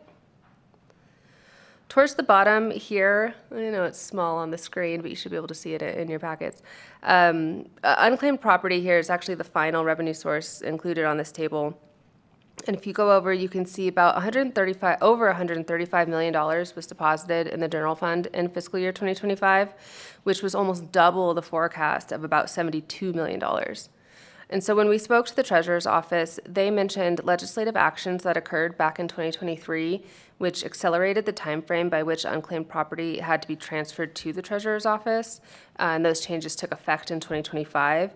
So they expected this to be a one-time increase in revenue in fiscal year 25, and we expect collections to go back down to the $65 million range that the forum forecasted for fiscal years 2026 and 2027.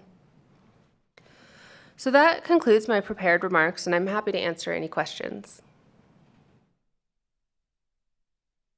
Thank you. This is Linda Rosenthal for the record. So the 22 million difference between the forecast and the actuals includes both things, right? It includes that unusual amount for unclaimed property, and it also includes the 80 million or so timing shift from 25 to 26 for the cyber attack and the technology transition.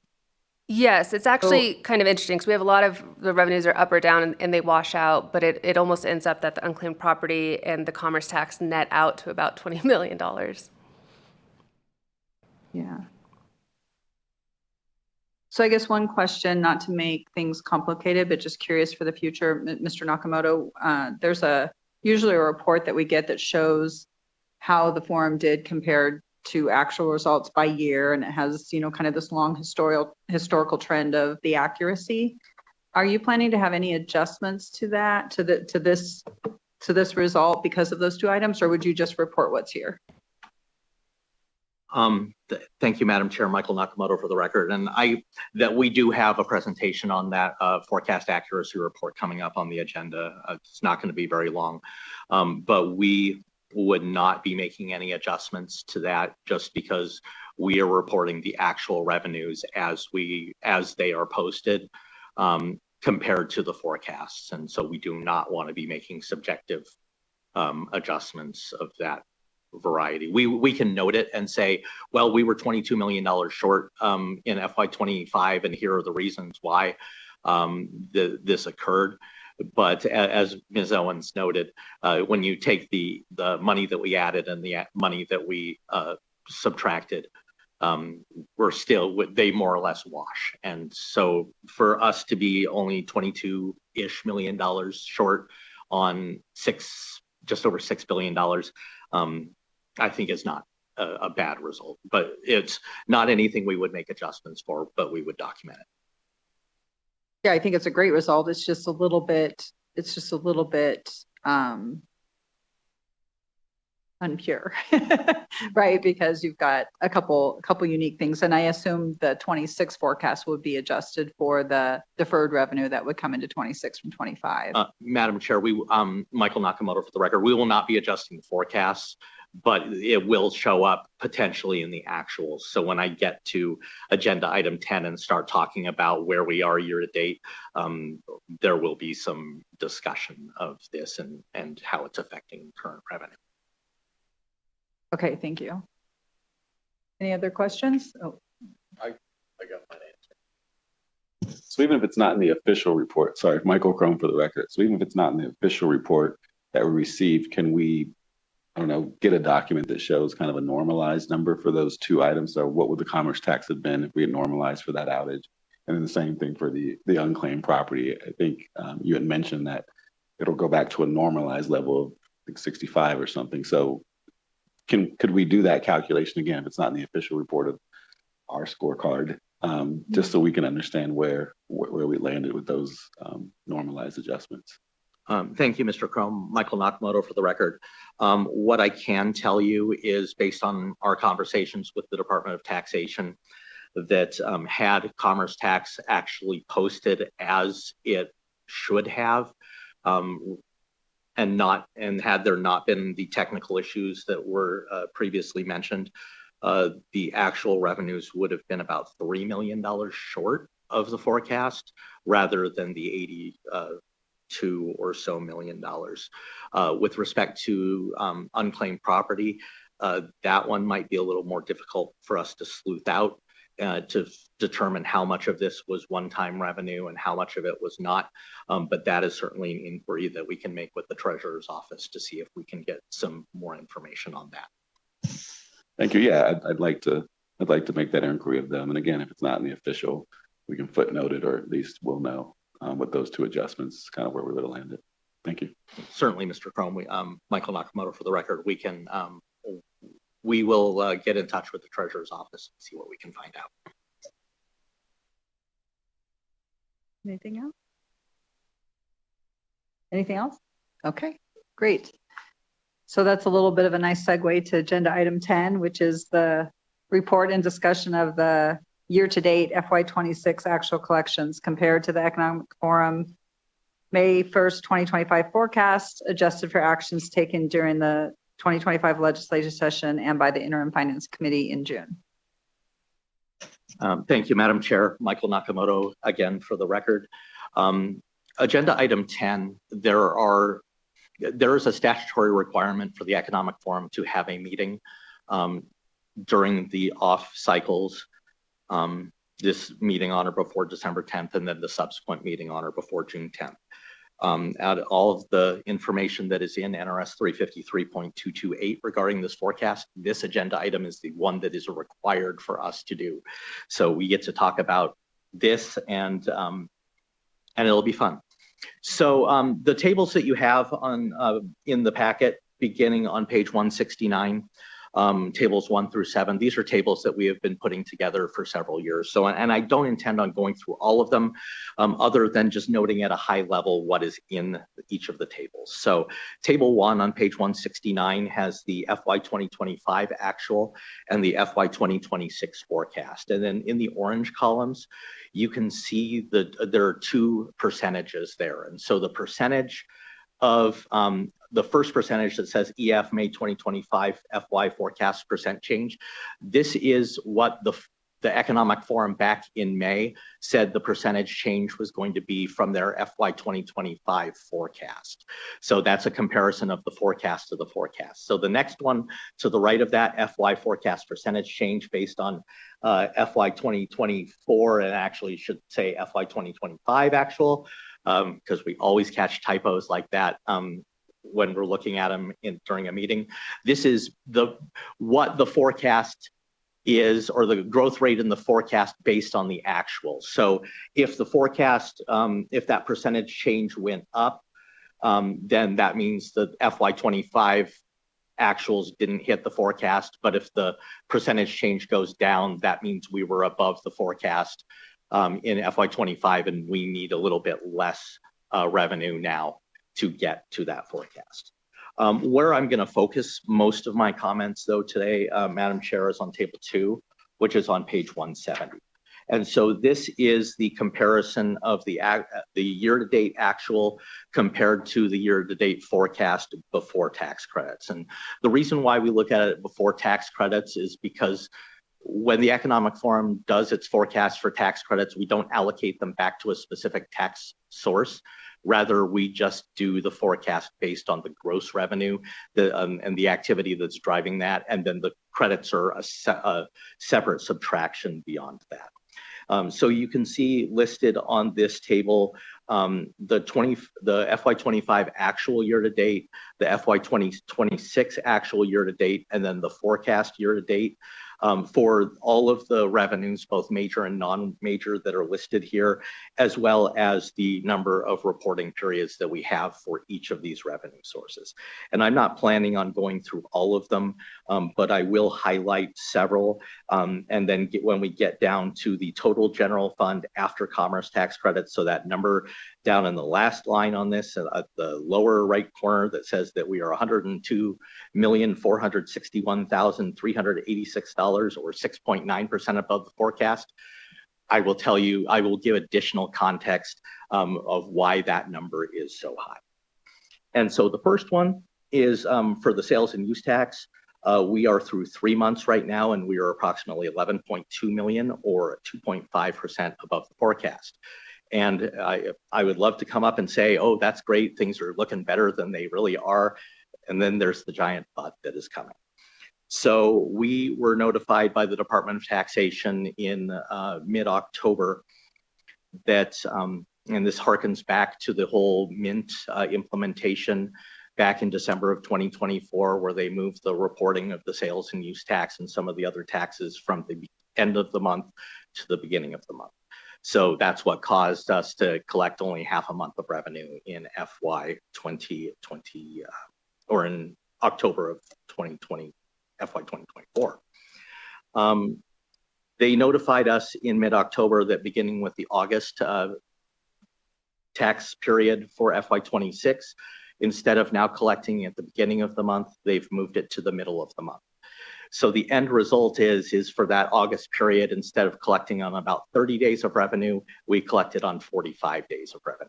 And so we're going forward, it's going to stay at the middle of the month, hopefully. And so it'll be 30 days of revenue going forward. But for that 1 month, it was 45 days. And so we asked the Department of Taxation, Ms. Scott, who is behind me, was kind enough to provide us information saying that the additional revenue that was collected, they estimated at about $26 million. So you can imagine then, if we hadn't have gotten that $26 million instead of being $11.2 million long, we'd be probably about $15 million short year to date. Not a terrible result by any stretch of the imagination, but that is kind of the reasoning that we have of why sales tax is performing so strongly, at least on paper, year to date. The next one is the gaming percentage fee, which we have through 5 months, and you can see there that it is approximately 34.6 million, or 8.7% above the forecast. And so this is the point where I'm actually going to tell a story, and it's going to involve some of the charts that we put together for agenda item 12. And I am going to show total game drop without baccarat in Clark County. And so you can see you've got the squiggly lines in blue and red, and then you've got the thicker lines in blue and red. The blue is without the drop without baccarat, and the red line is the drop with baccarat. And so you can see over the span of the last couple of years that the drop without baccarat is holding fairly stable. In the drop with baccarat had a rise, and then over the last probably about 18 months or so has been steadily falling. So basically the end result here is games drop in Clark County, once you factor in baccarat, has been trending downward a little bit. But the one that's perhaps more telling is if I go to games win. So this is how the licensees are actually doing in terms of their win. And you can see that the games win without baccarat is slowly falling, but you can see that games win with baccarat, especially in the last year or so, has flattened out. So they're kind of moving in divergent directions. And so the information that we have been seeing both and have received from both the Gaming Control Board and just in media reports, especially here in Las Vegas, is that a significant amount of gaming win, and then which turns into taxable gaming revenue, which turns into percentage fee collections, is driven by baccarat. So we have all been around here long enough, I believe, to know that there are a very few number of people who spend a whole lot of money in baccarat, and sometimes they are lucky and sometimes they are not. And right now it seems like those people are not. Some of the information that I've seen suggests that baccarat accounted for between 15 and 20% of state or of gaming win throughout several months of FY 2026 thus far. So I think the easy way to explain this is the houses have gotten very lucky from a very few number of people. And because baccarat is effectively statistically a coin flip, that could very easily swing the other direction. So the fact that we are this far up 5 months into the fiscal year is great, but I don't know if I would necessarily take that as a sign of anything other than we're doing okay right now, but things could very easily change going forward. And then throughout the rest of this, there are some that are up, some that are down, and I'll go back, I apologize, to table 2. So the insurance premium tax through the first quarter is doing fairly well. The modified business tax, maybe not so much. It's a little weaker than we expected. The live entertainment tax, you can see the total between gaming and non-gaming is about 800 or 790,000-ish below the forecast. Most of that is from the gaming side, which is about, or the non-gaming side, which is about 9.1 million above the forecast. Non-gaming is weaker, about $9.8 million below the forecast. And I think that speaks to some of the issues that we've talked about previously about kind of a fundamental shift, not necessarily in entertainment, but where the entertainment is being sourced, be it at Allegiant Stadium or T-Mobile or Sphere or any other venue that is not a licensed gaming establishment. And then we'll get to commerce tax, because you can see that that is big. And Ms. Owens had noted that we were about $82 million below the forecast for FY 2025.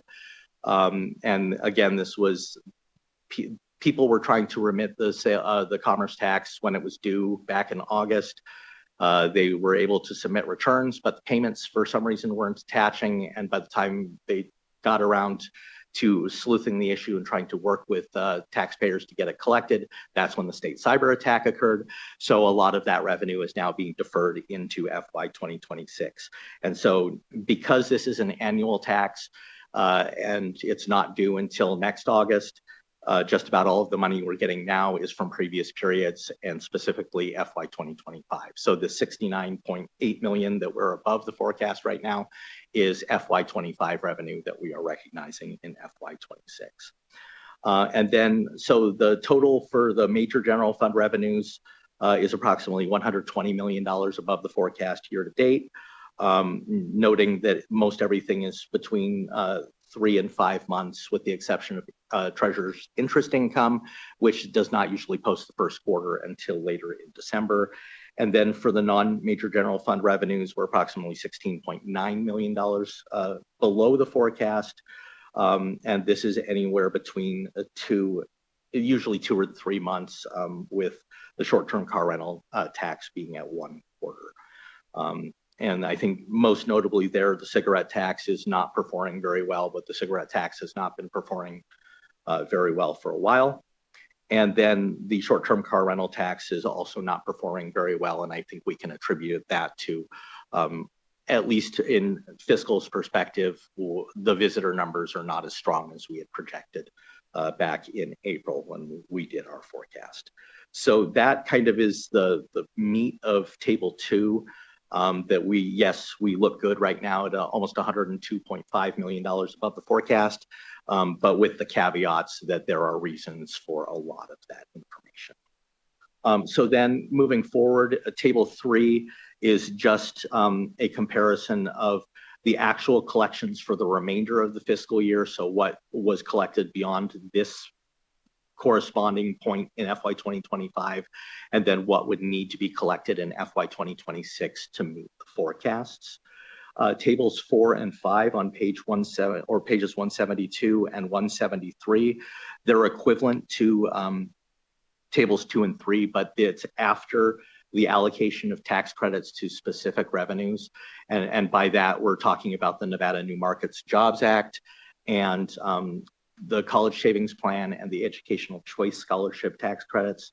All of the rest of the tax credits are listed below because they can be allocated to more than one revenue.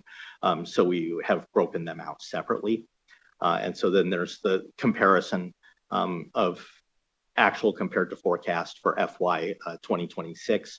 After tax credits, we make it balance because we think the more meaningful statistic comes at the end of the fiscal year when we look at the gross and net. So we, till we get to that point, we balance it. And then in table 6 is just how the tax credits are being allocated among all of the different programs and revenues, beginning on page 174, and this goes through to page 180. And then on page 181 is table 7, which is a comparison of the year-to-date actual collections for the entire state general fund through the end of November for both FY25 and FY26. With that, Madam Chair, that's all I had for this agenda item, and I would be glad to answer any questions. Thank you. Thank you. Any comments or questions? Yep. Mr. Levitt? Michael, I'm actually fairly happy seeing what the numbers are, given what we've been hearing about visitor volume and all of those kinds of things as they relate to the general economy. And as I know, when we did the May forecast, we were purposely being conservative. And it looks like that's fairly close to what's actually been happening. So we've pretty well, at least to date at least, pretty well fairly judged what would be happening with the economy as relates to these taxes. So I feel pretty good about that. Mr. Levitt, Michael Nakamoto for the record. As your staff, I think we would agree that this body was fairly conservative in its forecasts back in May. And once you start looking past all of the factors that I had previously mentioned, I think you're right. The forecast right now is holding. A lot of the economic conditions that we are experiencing, I think were taken into account by the forecasters. I know that fiscal definitely did. And so as a result, yes, you did have a fairly conservative forecast, but I think all things considered, it is doing quite well right now. This is Linda Rosenthal for the record. If I could just add on to that, I mean, if I did the math right on your table 2, the 102,461,000 and change that we are above forecast at this point, which again is still early in the year.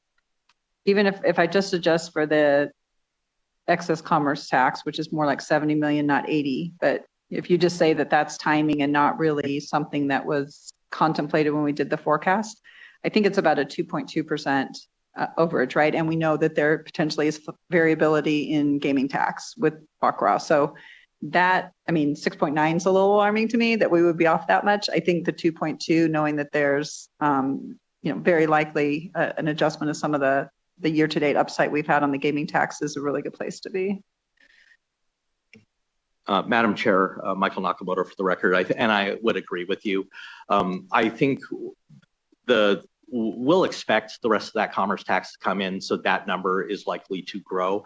But I think the way that we're looking at that right now is just like unclaimed property in FY25 was kind of a cushion against the commerce tax not coming in. Having that commerce tax come in FY26 can act as a cushion towards any of the things that we may be experiencing going forward. So I think it actually puts us into a fairly good place. I think a good example that I could give is interest income. Interest income has been fairly strong for the last couple of years, and that's why it became a major revenue.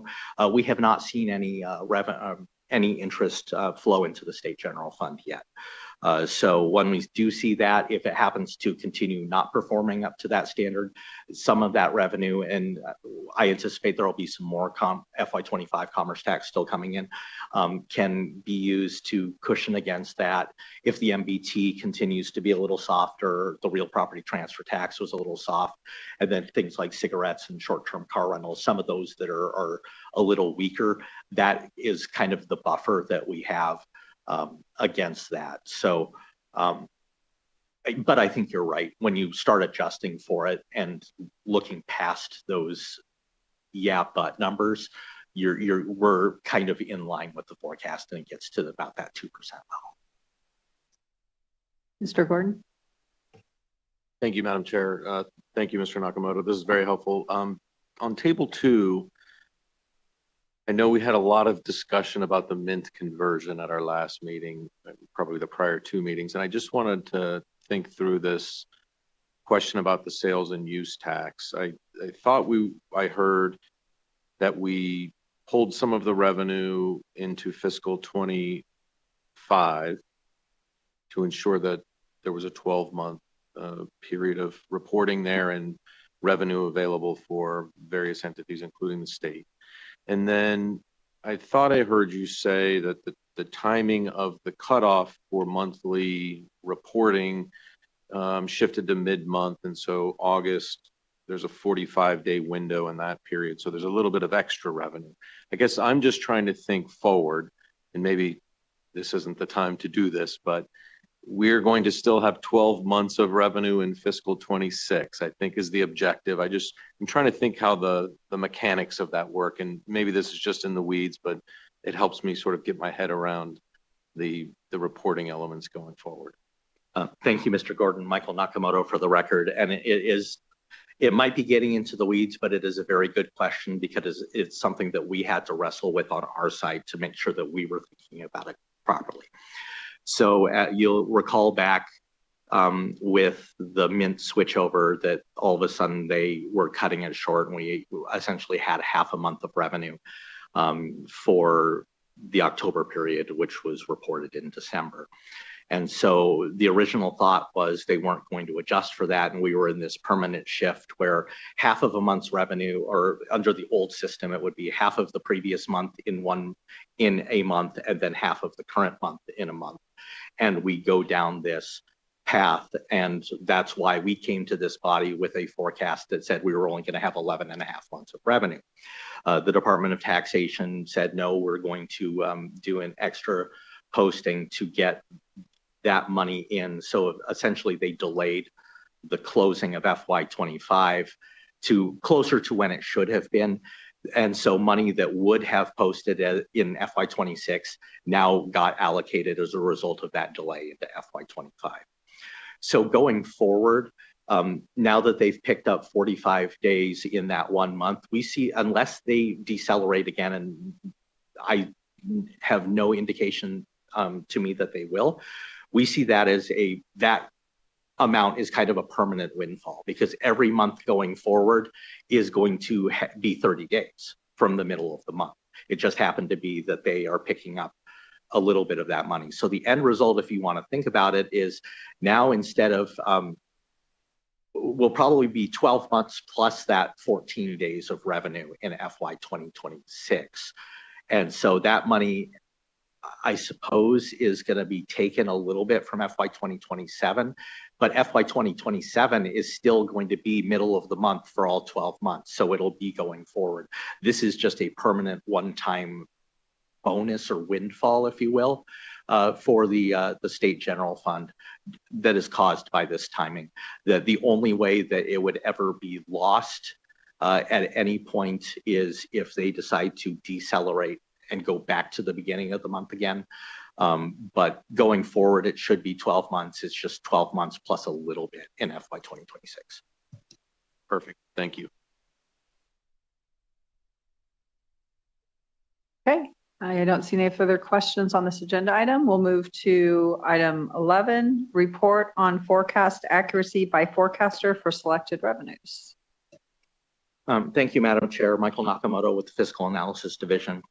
And so for the forecast error report in agenda item 11, this is one of the exhibits that is in NELIS, the Nevada Electronic Legislative Information System.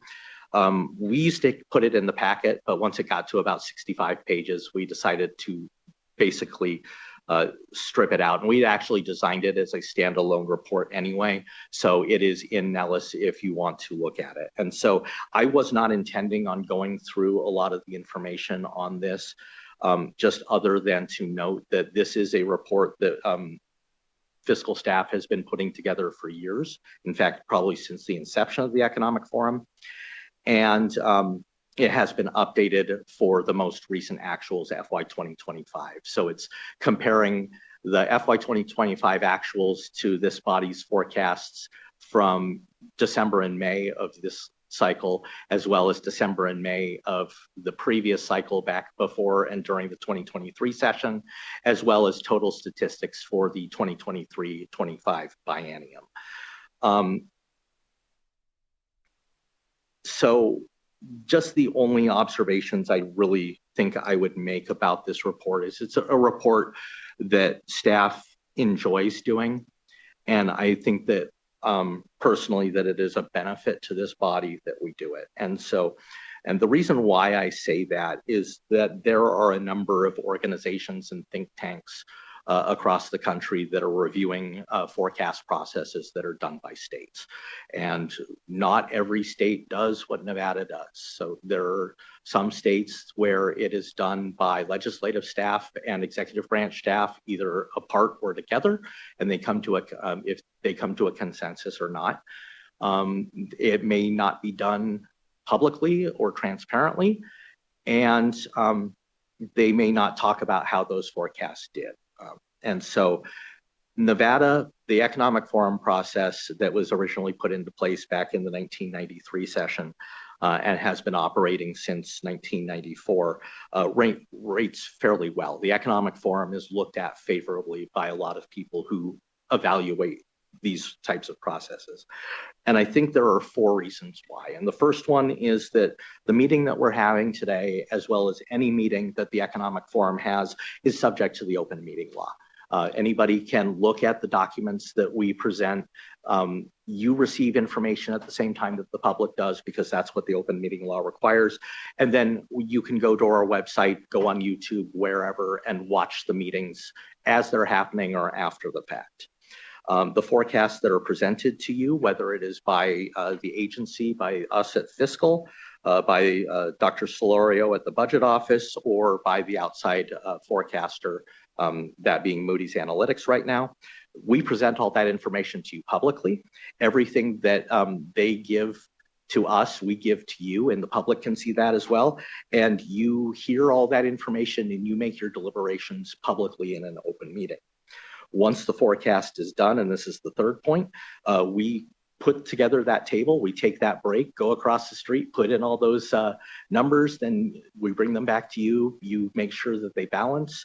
And then once you figured out that they balanced, you approve them and we release them to the public immediately after that. And then the fourth part is what we're at today is Ms. Owens went through and talked about the FY25 year to date, or the actuals compared to the forecast for the forecasters as well as for the Economic Forum. And then we do this report.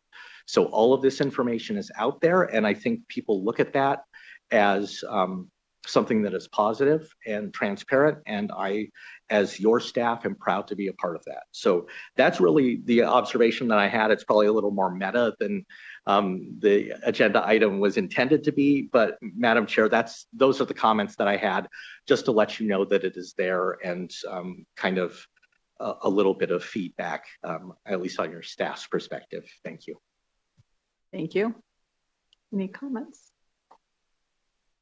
Okay, agenda item 12, presentation of historical taxable sales, gaming market, and commerce tax statistics. Thank you, Madam Chair. Again, for the record, Michael Nakamoto with the Fiscal Analysis Division.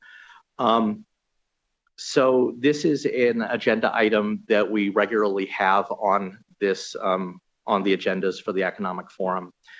And I will at least give positive news about two of the three.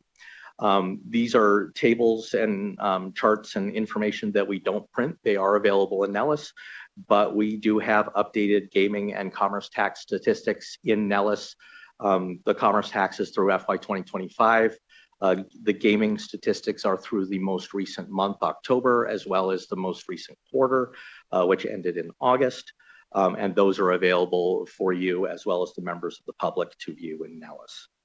And I know Mr. Gordon is itching to ask the questions about taxable sales, but we do not have any better information on the taxable sales historical information than we did at the last meeting. And so again, this is because of the switchover of Mint. It is now gone from accounting periods, or it's gone from activity periods to accounting periods, which has caused a fundamental break in the historical series. We have been in contact in regular communication with the Department of Taxation, who has indicated to me recently that they are still working with the vendor on finding a solution to this going backwards. They are able to get out some taxable sales information now, but they are also looking at solutions and options for looking backwards. I came in front of this body at the last meeting and said, well, I was hoping we would have it by the December meeting. I'm not going to make that mistake this time and say, I hope we have it. Or I would love to say, I hope we have it for the June meeting or at some time soon, but I am not going to say anything about when we might expect that, other than to note that we are in communication with the Department of Taxation. The Department of Taxation is working with the vendor, and we will keep this body updated as information arises. Thank you. Thank you. Next is agenda item 13, a discussion of the report by the Economic Forum to the Interim Finance Committee required pursuant to NRS 353.228. Thank you, Madam Chair. Again, for the record, Michael Nakamoto with the Fiscal Analysis Division. Subsection 1, paragraph F of NRS 353.228 requires a presentation at the, quote, at the next appropriate meeting of the Interim Finance Committee relating to the information that was provided at this meeting that we are having today.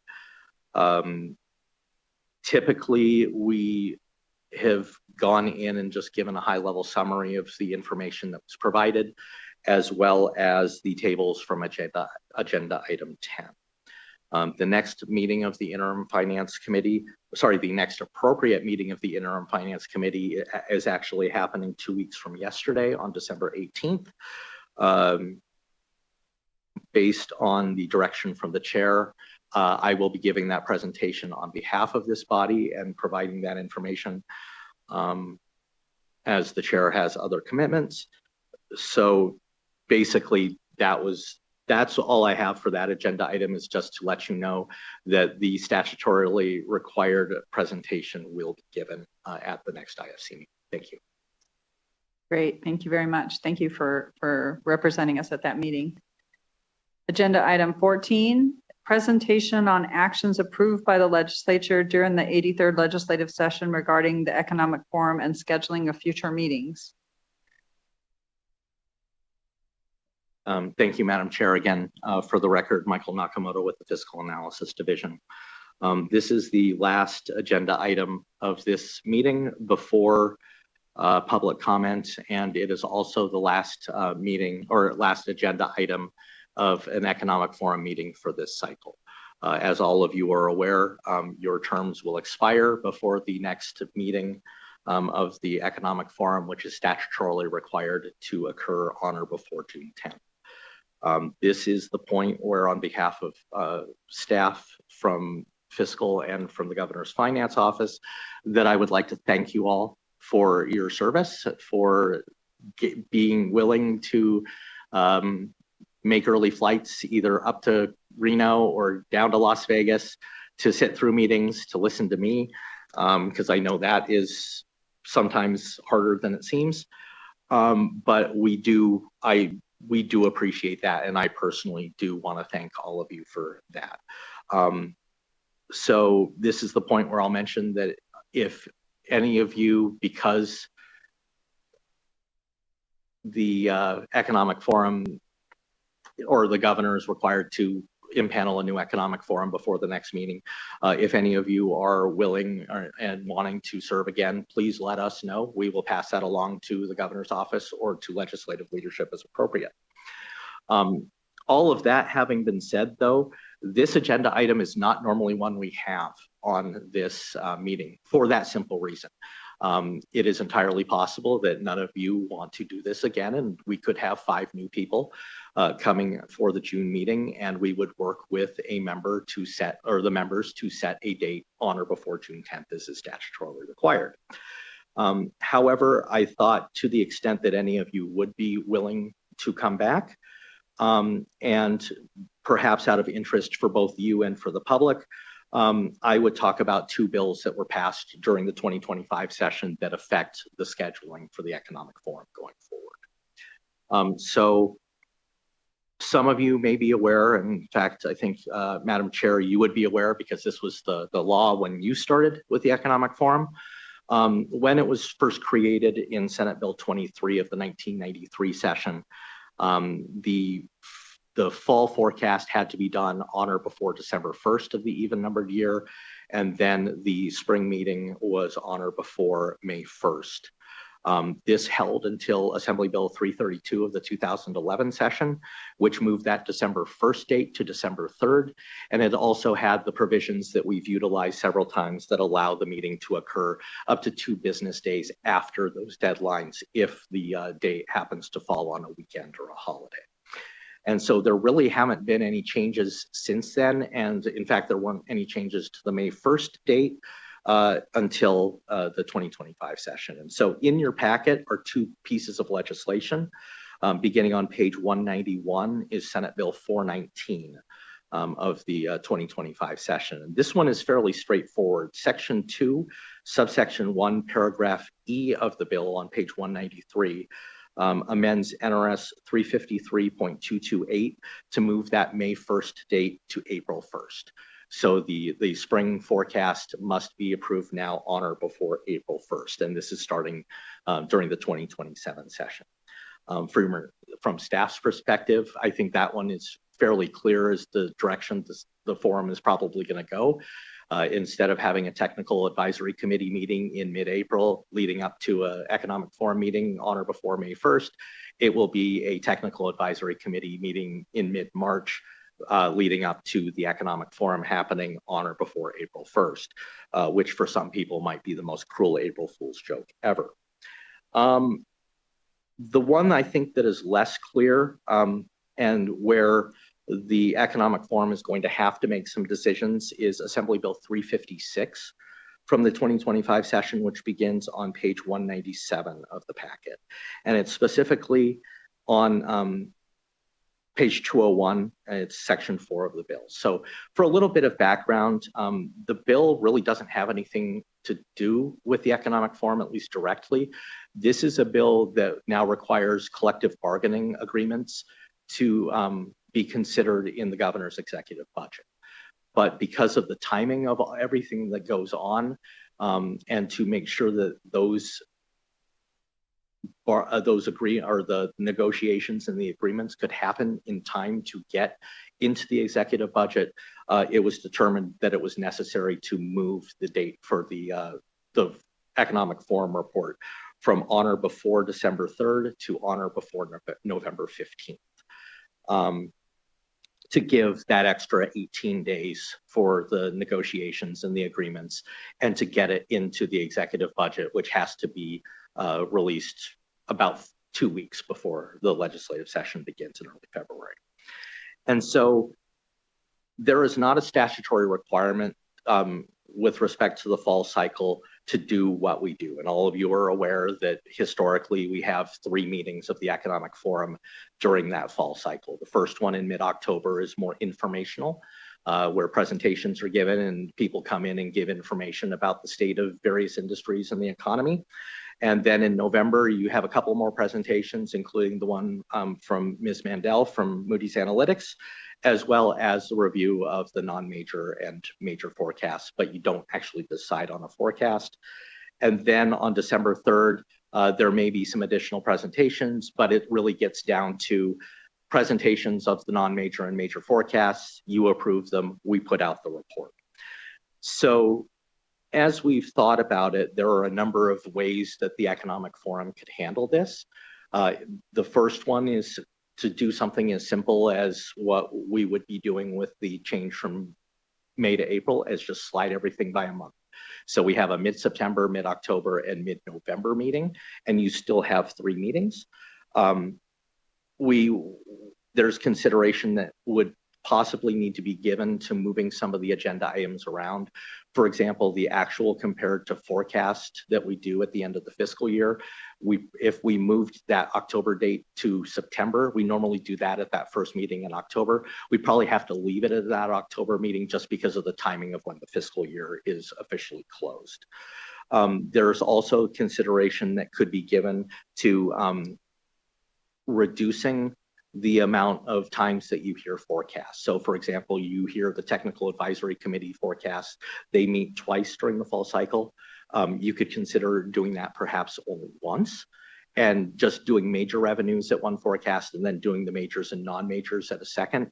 The other thing that you can consider, again, because there's no statutory requirement to have 3 meetings, the statute basically says you can meet as many times as is necessary. You could figure out a way potentially to do it in fewer meetings if you wanted to. Again, these are all things that are under consideration, and they're under consideration for the Economic Forum at the June meeting. This will be an agenda item, and ultimately it will be that body who will make the decision and give the directions to staff as how they wish to handle the new schedule.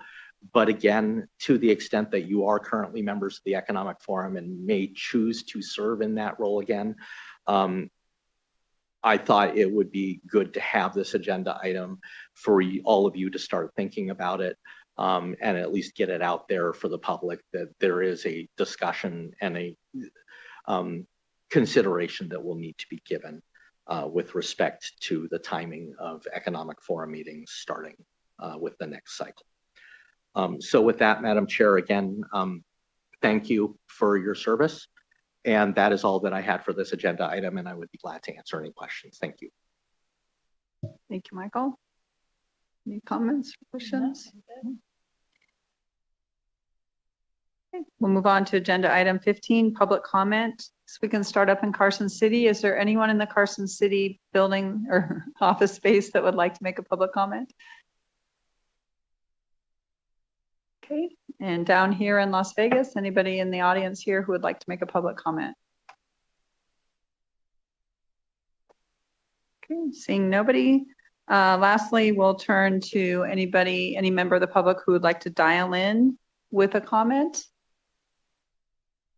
Thank you, Chair. The public line is open and working. However, there are no callers at this time. Okay, great. Well, thank you all very much. I mean, I think I probably can speak for the members of the forum. As we say, it's an honor to serve on this body, and we appreciate the help of staff very, very much. It makes our job so much easier. So appreciate all of you. And with that, we will adjourn the December 5th, 2025 meeting of the Economic Forum.